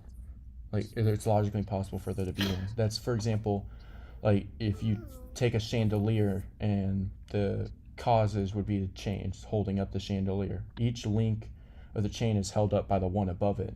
But if there's an infinite amount of these chains and there's not a chain that would be the first cause that connects it to the ceiling, the chandelier won't be held up by anything and it falls. I mean, Like that's a anything. bad example. That's a Like, bad example when you're using time. That's a bad example because we can go well, I'm not forever using time at forward all for in the time. argument. What are you using for that argument? What is that? The argument isn't like the argument. I don't need time, or like So I don't what's need the a specific chain? theory of time. What's the chain? In your analogy, what is the The chain? chain would just be causes. I mean, like you That's don't what I'm even need to saying. input Like like a the specific causes, theory of the time. causes and the causes imply time. So there can be an infinite amount of causes forward, right? There can, Bug. Yeah, but yeah, but, there In can but be the your an thing infinite. is, analogy, that's in your fine. That's analogy, fine. the chandelier has an end point and a start point. In your actual what we're talking about, this causal chain, it goes forward forever. So if you can think and conceptualize that it goes forward forever, why can't it go backwards forever? Because there would be nothing to hold the chandelier up. It's the same thing as like What technically. there's nothing holding it. You're looking at it from up and down like it's an actual chandelier. Again, a Well, that's chandelier the does point of the not go analogy. down infinitely. It has an ending when it goes down. It can't go down to the floor. It has to stop before the floor. So it stops at the top and the bottom. When we're talking about these causes, they go forever. Stop looking at it as an up and down. It has a ceiling. It doesn't have a ceiling. It doesn't have a floor. It goes on forever. So look at it from left and right What would instead of up and spark the down. so if a cause requires a previous cause in order What for sparked the it's cause? Another cause. okay, but what's the What sparked that cause? Another one. what's the first cause? There would need to be a first cause to There is spark no the other first causes. cause. There Then there okay, is so no that's like first saying, for example, cause. I put like an infinite amount of light bulbs, but then there's no switch to turn them on. No matter how many light bulbs I have, the That's light that's bulbs will not never the turn on. There needs to be a first that's cause not the to spark analogy. it. That's not a good analogy. How's that Because not a good again, analogy? you're saying there's a start. So you can Yes, turn this there would light have to bulb be a on and start. off. It doesn't matter Can you how many turn off the different light causal bulbs you chain? put. There needs to be a start, like a switch Can to you turn turn it off on. the causal chain? Can you just stop making causes? Yes. All right, If the all first right, cause fine. could If stop sustaining. I agree, I'm if I agree sorry. with Hold you up. there, Just a minute. Beats, please. You just want to hear me being, yeah, you just want to hear me say mean things. So turn off your camera if you don't want to hear me say mean things. Sorry. Go on, Z. You were saying? yeah, I was going to say, okay, fine. Look, you've come in with this mover, a move. Everything has to have a mover, and that first mover is God. My problem is that last statement. My problem is I don't think it is God. I don't think we know if it's God. And I don't think it's logical to say it's God and assert that it's a God. I think it's more logical, in my worldview and my experiences, to say that it's just a natural phenomena, a natural process. So everything that has a beginning must have a cause. This is a fundamental principle of causality. So turtles all the way down, suggesting all events or entities emerging into the existence must have an initial force or process. So the universe had a beginning. We know it. We know our current observable universe had a beginning because we've observed this, like the Big Bang theory, where we know that this universe had a rapid expansion from an extremely hot, dense state, suggesting the point of origin for our current observable universe. So we know the universe must have had a cause, and that cause is likely a natural process or phenomena within the framework of the universe's laws. It's not a supernatural deity, and it will never be the Christian God. That guy's impossible. Well, it would have to be something that has that would, I guess we would consider it conscious. It would have to have an internal principle of action, whatever the first cause is. Why? Why does it? Because It the have to be internal conscious. principle of action is the ability to initiate without being initiated. If it didn't have that, then it would require something else outside of itself to initiate it in order for it to be the first cause, which would mean it's not that's the first cause. that's just what a was lot your of words. I think you guys make up those rules and say something has to be a certain way when we have no way of testing those claims. I mean, you could just observe it like Facts. logically within the universe. Well, For let me- example, look at like Facts. a And then rock. you just say it A has rock- to be possible. A rock can't Well, let me- break itself in half just by its Well, let me- own ability or something. Definitely Or- can. A What was rock your- can like explode itself by its own ability without any external cause. Yes, we know a multitude of natural phenomenon that can make Okay. a Can you give rock me an split. example? Temperature, maybe being sitting in a certain position where more of the weight is, exposed or being pulled to a lower surface or a lower level, and it can break. Like there's I don't different agree. But ways. that's not the object holding you up initiating that by itself. It's being A rock can that's fall cause and is just happening by something break. external from itself, i.e. the person leaning on a specific side to cause that failure. Well, I mean, we An see example landscape of changing all the time. of Nobody's the touching ability it, to right? initiate without being initiated would be of a non-conscious thing would be, for example, a rock doing something purely based off itself and its own action, not by any other external cause. For Well, let me- example, No, but that's moving. what we're or saying. There's always a breaking natural. completely. It's a That's all we're natural saying. process, Bug. Well- If you witnessed a rock exploding by itself, it can happen. It might be that it had a It certain can amount happen. of moisture Exactly. in it. You're supporting Yeah. my point. Yeah, that it's a an- natural a process. non-conscious or Intention. It doesn't inanimate require object intention. Can't It doesn't require can't do this. intention. It One would second. have to have the first cause would have to have an internal What? principle of action. What was The what was problem, you guys, you're looking for intention in Big- natural processes. Eric is trying to Now, speak, now it's Bates. enough. I'm trying to. Seriously. So what was your counter to my counter argument for you? Oh, I did. I just had that question. I don't know Yeah. if like you got a phone call or something. Yeah, I did. I apologize. Wait, if within B theory at time, you were saying that at every single point, it's actualized. So like if I plant a seed now for a tree, it's no matter what point in time it is, it's all at every single point in time it's actualized as a tree, right? It's necessary. It cannot be actual. There's no contingency. So even at this point in time, it's actualized as a tree. it doesn't have potentiality. It is just is what it is at that present period of time. But the potential there isn't technical potentiality. But then there's as still it's potentiality. For all example, if you're saying, like, if I plant a seed now and you're saying that it's actual is what it is, no, that seed has the potential to become a tree. It is a seed right now. that I guess that's its actual. That's an actualized state of it, but it has the potential to become a tree. Now, all the time could be equally real and etc. like that, but there's still potency and actualization within that time. Within do you agree potentiality is the descriptive that it can be one thing or not be another thing? I would define potency potentiality. as something has the capacity to become something else, but is not yet that thing. And then I would define being in a state of actuality as I would define something that's in a state of potentiality as something that could change that has not yet changed. Okay, so in a B theory of time, they would reject the potentiality as it cannot be anything different. It is just a movement of time through timeline. So like the seed at the state is what the seed is. When it becomes a tree, it is exactly at that state. There's no potentiality, but how, as it can't be anything different. So if there's no potentiality for, like, if I'm planting the seed and there's no potentiality for it to become a tree, then how can it become a tree?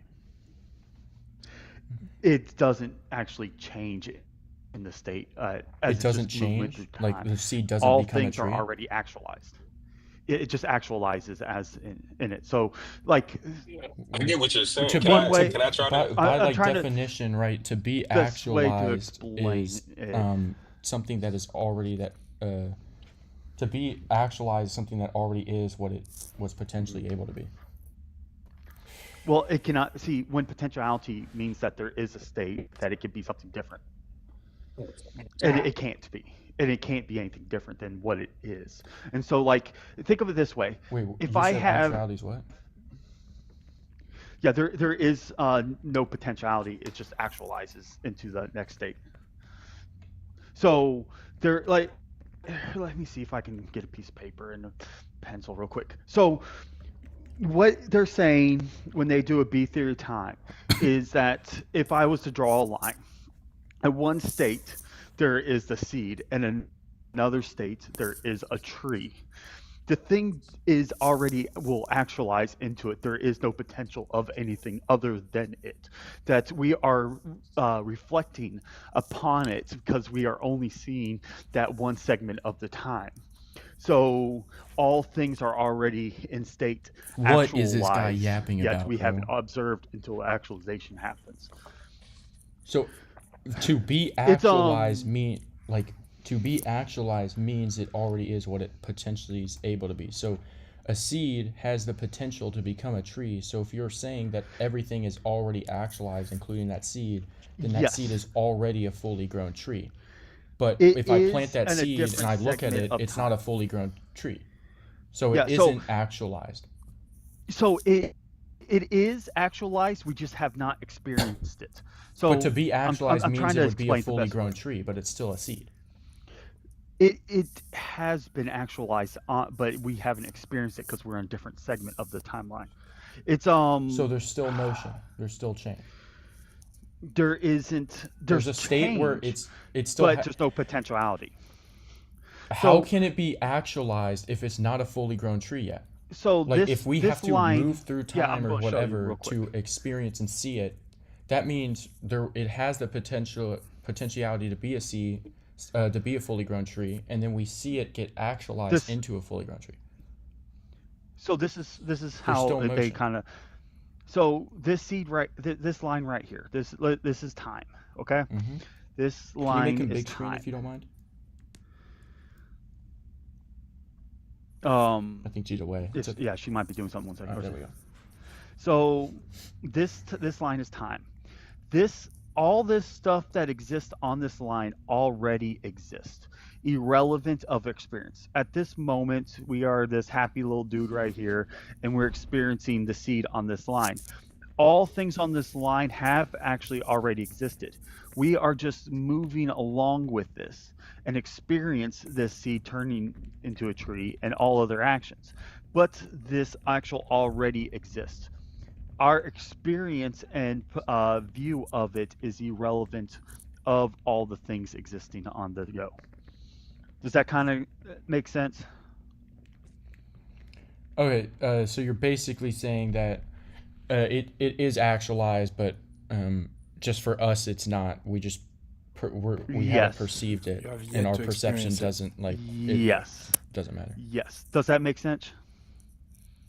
That's Yeah, why it's yeah, I like see what maybe you're I can saying. draw it out and make it explain. Yeah, so all things are gone. So if it's the case, this is already here and this goes here. We're just But there's still a witnessing it. difference between states, right? The state of it being a seed and the state of it being a tree. Like ignoring our perception, really, it's they're still different in states. It and changes from here. Yeah, the change of it state, but changes, potentiality so doesn't. there's motion. Well, the thing is so this will still change into this. I Okay, agree, so then it but all goes this from a is state of actual. potentiality to actualization. There is change. There still is motion. But the thing is under B theory of time, this line right here goes into existence instantaneously. It's fine, but there still goes from a state of potentiality to actuality, whether that it's an instantaneous and there's not like it's not a shift through time like A theory technically- of time. There's still a state of potentiality and then a state of actuality. Well, potentiality wouldn't exist because it can't be anything different. But so actuality, the seed and the tree came into existence at the same time. We're just experiencing it this way. So there was in a B theory, it's usually in a block theory. So that they like to call that block theory. This is block, and this is Okay, all well time then basically that we like, have. there's two states, right? There's one state it is a seed, another state it is a tree. The seed, it would be potentially a tree because a state exists where it is a tree, and the tree is actually a tree because it's already a tree in that state. So then the seed is potentially a tree because it has a relation to another state, which is the tree. And the difference from saying it is actually a tree because it's in the state as a seed, it's not yet a tree. Well, Okay, you so, understand these yeah, exist there's still at the same time. potentiality and actuality. There's potentiality. Well, you would work understand a this little bit different. seed. Well, this seed and this tree exist at the same time. Yeah, but it's still transition from potentiality to actuality, but it's like instantaneous. That we're experiencing, but It's still we're experiencing it. But instantaneous. when this came, Ignoring our well, experiences. that's how they. Well, that's actually how that they explain on block theory, for B theory of time. That this right here, all time simultaneously came into existence at the same time. So the seed and the tree came into existence at the exact same time, meaning that there was no state before on this time where the seed was just a seed and the tree was just a tree, but both of them exist at the same time. Yes, but there's still we can affirm that ignoring the human perspective, we can affirm that you can affirm that they're equally all time is real and it's all like came into existence at once, but there's still a difference in states. The state A where it's a seed, like you have, and then state B where it's a tree. Both equally real, both exist at the exact same time, but there's still a transition from potentiality to actuality. The seed went from potentially being a tree to actually being a tree, just without No, they exist at transition the same time. via, It's like time occurring. This is why I mean B theory time Yeah, really, so really it's sucks if you're a really trying seed to is explain. potentially a tree because a state exists where it is a tree. So yeah, the seed and the tree exist at the same time in a state that Yeah, but there's everything still exists potential all and in one go. actuality. It's just the seed is There- potentially a tree because there's already Yeah, a state. you guys No, are it's- never it is a getting out tree. of this. You guys you you guys are never getting out of this. I really hate not really, because the seed, the tree, and every single thing that will ever happen, everything that has happened, all already exist. There isn't as I said, we're just experiencing it. It's God, I really hate No, B yeah, theory, Tom. yeah, it makes sense. The seed would be potentially a tree purely based on the fact that it's already a tree, just in an equally it's a real tree. different Yeah, period of time. yeah, we're just experiencing. It's just So there's still experiencing it potential until that we actualization. It's just experience a different from potential. how A theory works. Well, Well, it just actually already actualized. There isn't a state of potentiality or actualization. It all just occurs in one go. And where potentiality and actualization are just we work through. Majesty Reason does a really good explanation of this. There's a couple philosophers that do a really good explanation on Aquinas' argument for motion. One of the big ones that why a lot of philosophers don't really deal with it no more is because the B theory of time is a concept that's still good. Because if it's the case that all things come into one existence at a time, we're experiencing potentiality, but in all reality, there is no real potentiality going. And if all time starts at the one already actual. Yeah, no, but this wouldn't be a problem, because a state is, and with B theory of time, right? Then a state is potentially something because it has a relation to another state where it is actually that thing. So the steed is potentially a tree because there's another state where it's actually a tree, and potentially wouldn't mean like it might become or something, but it means it is capable of being. Like it is capable of becoming, or it's capable of being. No, the seed is the tree. It's just we're just experiencing it. Everything. Yeah, it's potentially a tree in the sense that it a relation to another state where it is actually that thing. The seed exists as a seed, but in relation to, and it has the potential to become a tree in the time block that it is a seed. But it's not like a progress of time necessarily. It's not perfect. So yeah, there isn't a state where the seed is just a seed and then it becomes a tree. Both exist at the same time. When it started, we're just experiencing this change. And the reason why is, let's say this time block starts, and we are right here on this time block, and this has an infinite go this way and infinite go this way. All things infinite, both directions, came into existence, and it all goes. It's just like a it's like a necessary view. For example, imagine a book, right? Page 1 would say like the story. It's a story describing the prince as a child, right? He has the potential to become a tree, and then page 2, the story describes the prince as the king, like he achieved that that potential as a king. He's actually a king. That book exists, and both those realities are B theory, right? They're both real. They exist. But the king still has the potential to become a king, but the potentiality of the prince becoming a king it's just a relational potentiality, versus how A theory of time works, where it's like a passage of time. So it's just purely relational. Kind of. Well, kind of. It's not really so when it's happening, the book. Think of it, the book itself. All things exist. The prince is that non-king and king.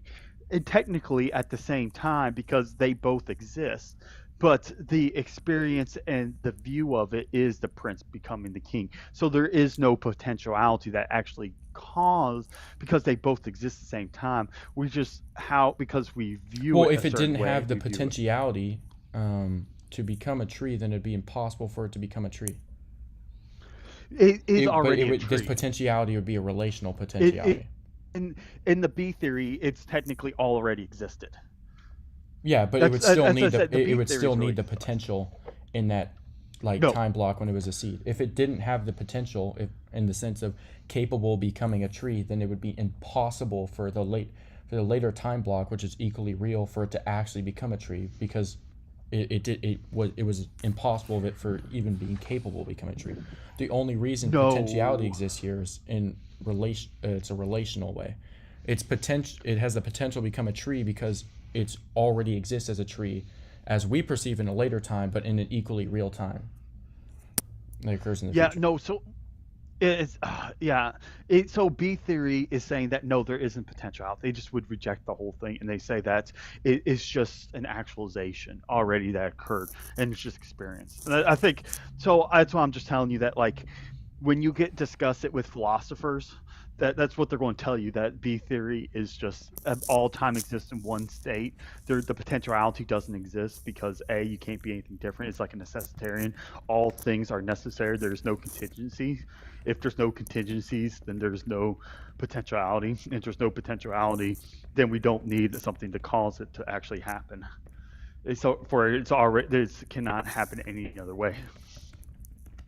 But potentiality would still exist. You're experiencing. There's no potentiality. You just experience. You're experiencing what you think is potentiality. If potentiality is Okay, capable guys. of being, and there is no potentiality, like it's not capable of being a tree, then it can't become a tree. Can we rope this conversation back to God, please? I'm sorry. It's okay. And I don't know why Beats is giggling. Jesus, you're not a girl in at prom. Nuisance, So you know some philosophy. Do you understand what I'm saying? You said? You understand what I'm saying, don't you? Yeah, I get what you're saying, and like a couple parts of what you were saying kind of opened up my eyes a little bit to the B theory of time, but like it's still hard to like grasp. Yeah. Yeah, it's hard to really like put that into everyday, thought. But yeah, I definitely I would say the conversation did better my understanding. And the thing is like, dude, I think you just need to spend some time and look at it. I said there's a bunch of philosophers online. Just look up arguments for motion counters, and because its argument's been around since Aquinas, and just look at what they state. And B theory of time, argument for motion. It has someone has a lot of background noise. B theory. We're gonna review this video. It's Beats. Mute your mic. It's definitely Beats. Beats, stop scratching yourself and just mute. Just mute. Ruby's lying, bro. What's the video that I can't believe y'all debunks the argument of motion with B theory of time?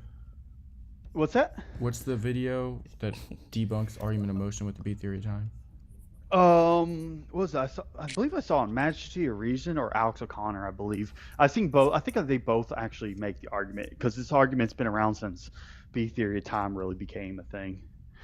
Because they're just saying that there's no potentiality to actualization, as it all actualized in one essence. If that's the case, then there isn't need for a prime mover. And because it's saying that if all things then just become necessary and there's no potentiality to cause a thing to become what it becomes, then the argument runs thin. But yeah, Alex O'Connor and Majesty Reason, I believe, both have video on it through B theory. Hopefully that helps you. I mean, you seem like you're following pretty good. It's a very difficult concept to grasp. So it's not like this guy's having struggle grasping the concept. It's like an easy thing, and a lot of people hear B theory time and they think it's like, oh, it sounds cool, but there's so much to it. All right. Yeah. I will say when you were saying potential, I feel like I'm not gonna stay and listen to that guy. Okay, this guy is. All right. That's funny. That's funny. Here, let me explain why what I'm trying to tell him here. All right. It's not that hard to understand. It really isn't. I'm actually gonna hold up. We just gotta wait for this to load. Anyways, how's y'all's days?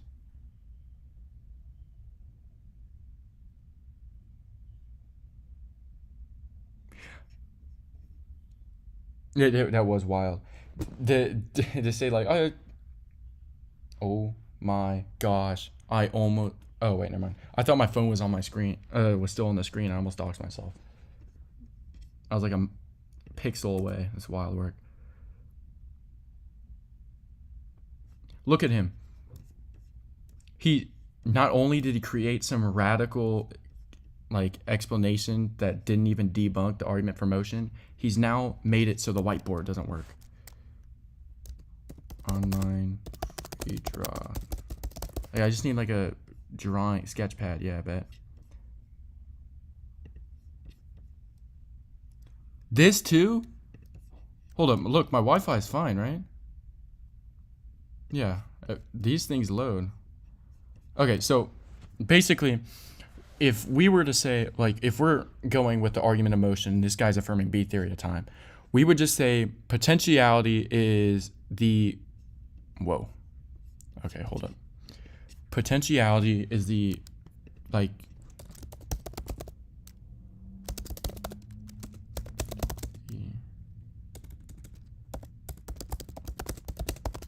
potentiality is capable means like the capable of becoming, right? So the seed is capable of becoming the tree. Then actuality, oh whoops.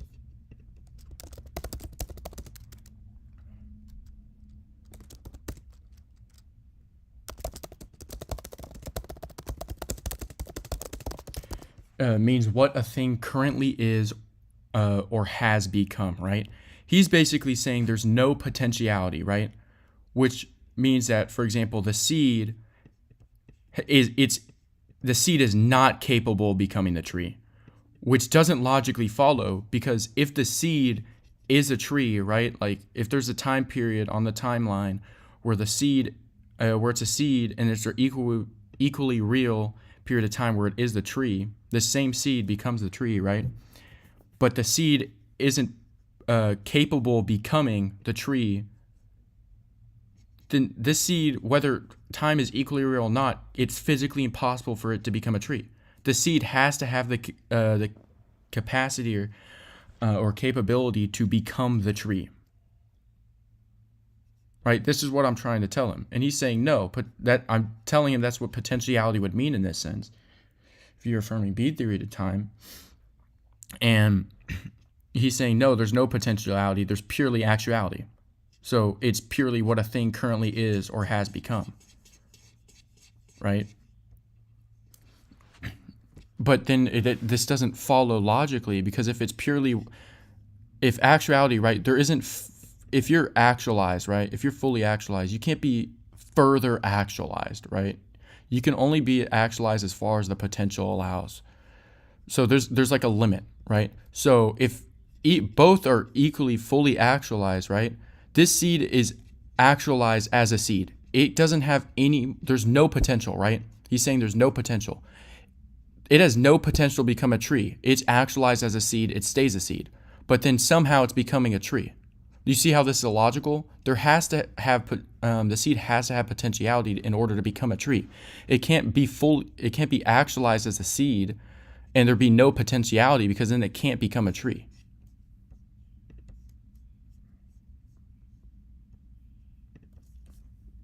See what I'm saying? You understand what I'm putting down?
Sorry, I got silent there. I was writing this down because I like the way I formulated it.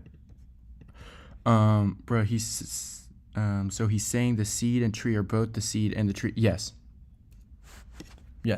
So the seed, he's literally saying that since actuality means that there's no more potentiality, right? When you're actualized, like the seed, when it's actualized as a tree, it can't become any more of a tree, more fully grown.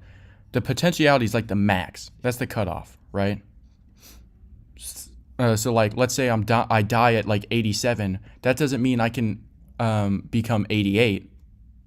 That means I'm dying at 87, right? That's my potential. And if I'm actualized, that's the peak. I can't be actualized as dying at 87 and then make it to 88. It doesn't work like that.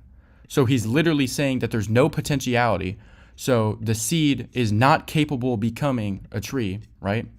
It's actualized as a seed, yet without any potential, it can be actualized as a tree as well, which doesn't make any sense because actualization is the full realization of your potential in that respect, right? So in this sense, a seed being actualized, like he's saying, it's fully realized in the sense that it's not going to grow into a tree. It's going to stay the same size. It's just going to be a seed.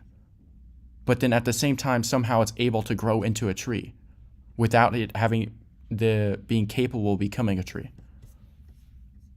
Like it just doesn't make any sense. And he's coming here and telling me like, you obviously just like, you seem smart, but like you just haven't studied this enough. Oh, blah, blah, blah. Like, no, you just don't know like basic stuff, bro.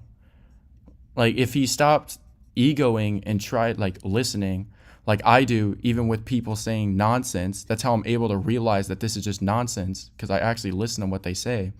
You realize how this is logically impossible and a stupid position to hold. It just doesn't work.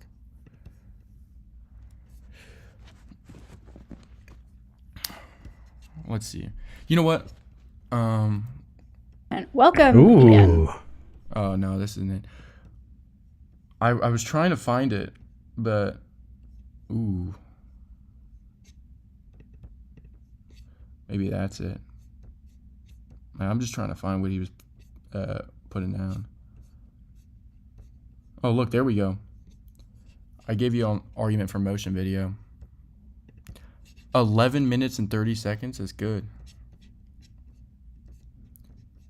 I try to keep them, like, my videos, like, as short as possible. Like, it's just exactly what you need to answer and nothing else. Because I hate, like, trying to watch videos and it's, like, 90% yapping and like 1% actual answers. Let's see if we can find another video or another live. Let's see what we got. No, I'm gonna mute it too, so you don't have to listen to random people blabbering.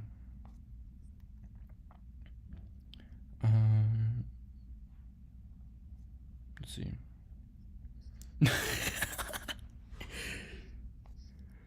That's crazy. Someone said something diabolical on live.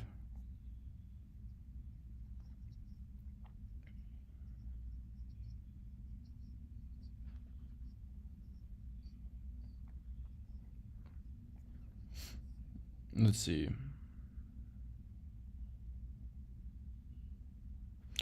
Black Covenant Nation. Look, hold up. Look at this. Honestly, I used to only like debate atheists on like Tag. I haven't used Tag in so long. I kind of forgot it all. But like now I'm enjoying debating atheists a little bit more. Yeah, I kind of want to debate more atheists. For real. Look at this. You've heard of Black Hebrew Israelites. These are the Black Hebrew Jews, dude. He's a Jew and he's saying the Black Covenant. This is next level. They're innovating.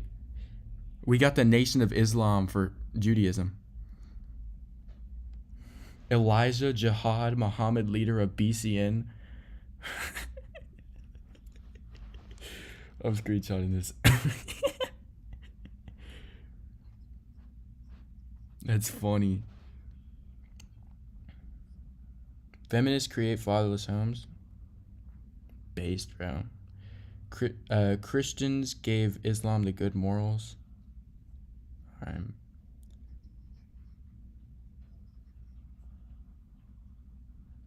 Chilling.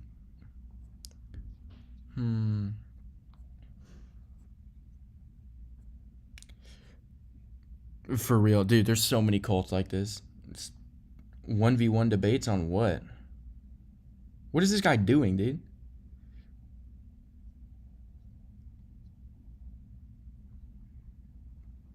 Oh.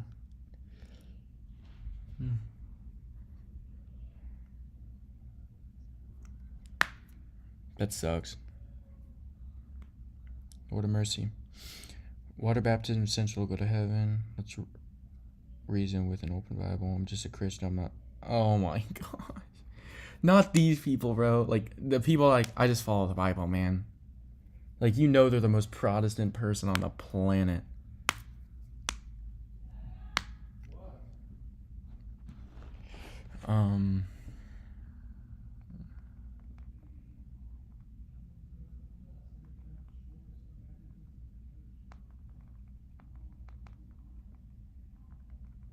To Luke 10:16, which would include following the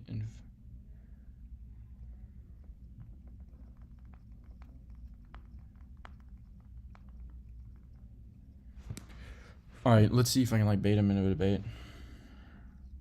I want to have a discussion with this guy.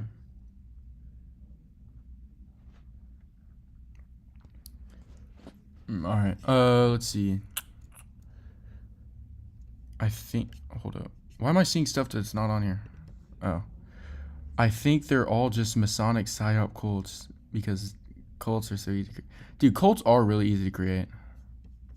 I think about it. Mormonism's a cult. Islam's a cult. Protestantism's a cult. I'll stand on business. Bring it on.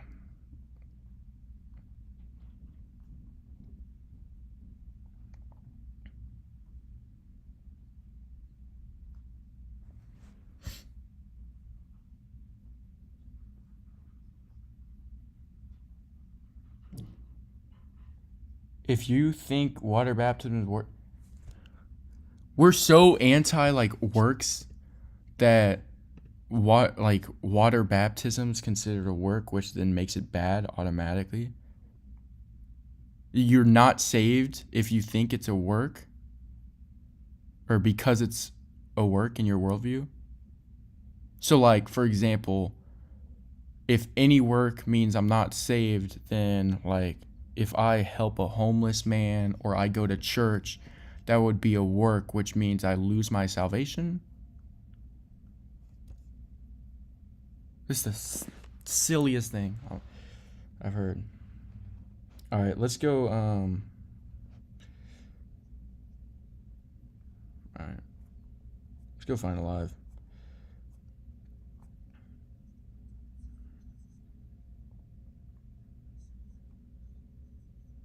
There is no Trinity, only Jesus. Oh, this guy follows me. Goated.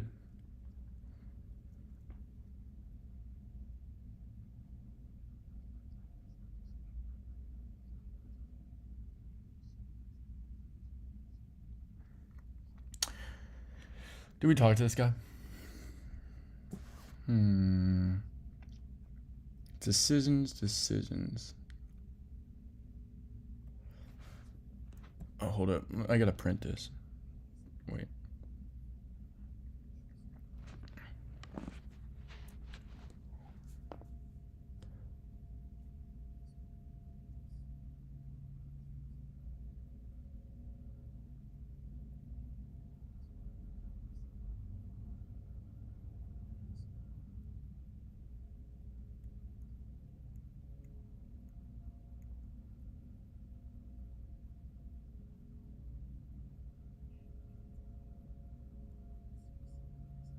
If something should change, it means it could have failed to exist. This means existence is not part of what it is, but something it receives.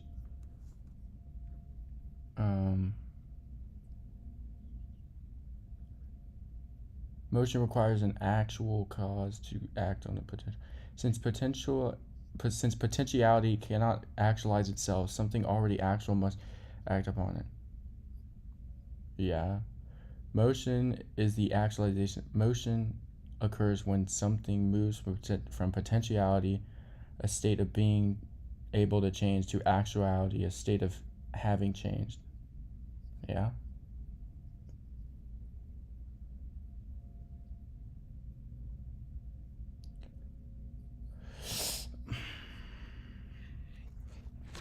All right. Let's see. Wild, what do you think? Do you think we do? You think I debate this guy, or do you think we end live? I'll follow him. I think that was a good enough live for today. 2 hours 40 minutes. Yeah. I appreciate y'all for all joining the live, and I appreciate y'all constantly supporting and everything. God bless y'all. We'll be live should be live tomorrow with some more debates. Hopefully my TikTok live will last a little bit longer, you know what I'm saying? But yeah, God bless y'all. Appreciate the support. Make sure you're going to church. Make sure you're going to your services. What? Yeah. I'm good. But yeah, God bless y'all. Hopefully I'll see y'all tomorrow. Yeah, see you.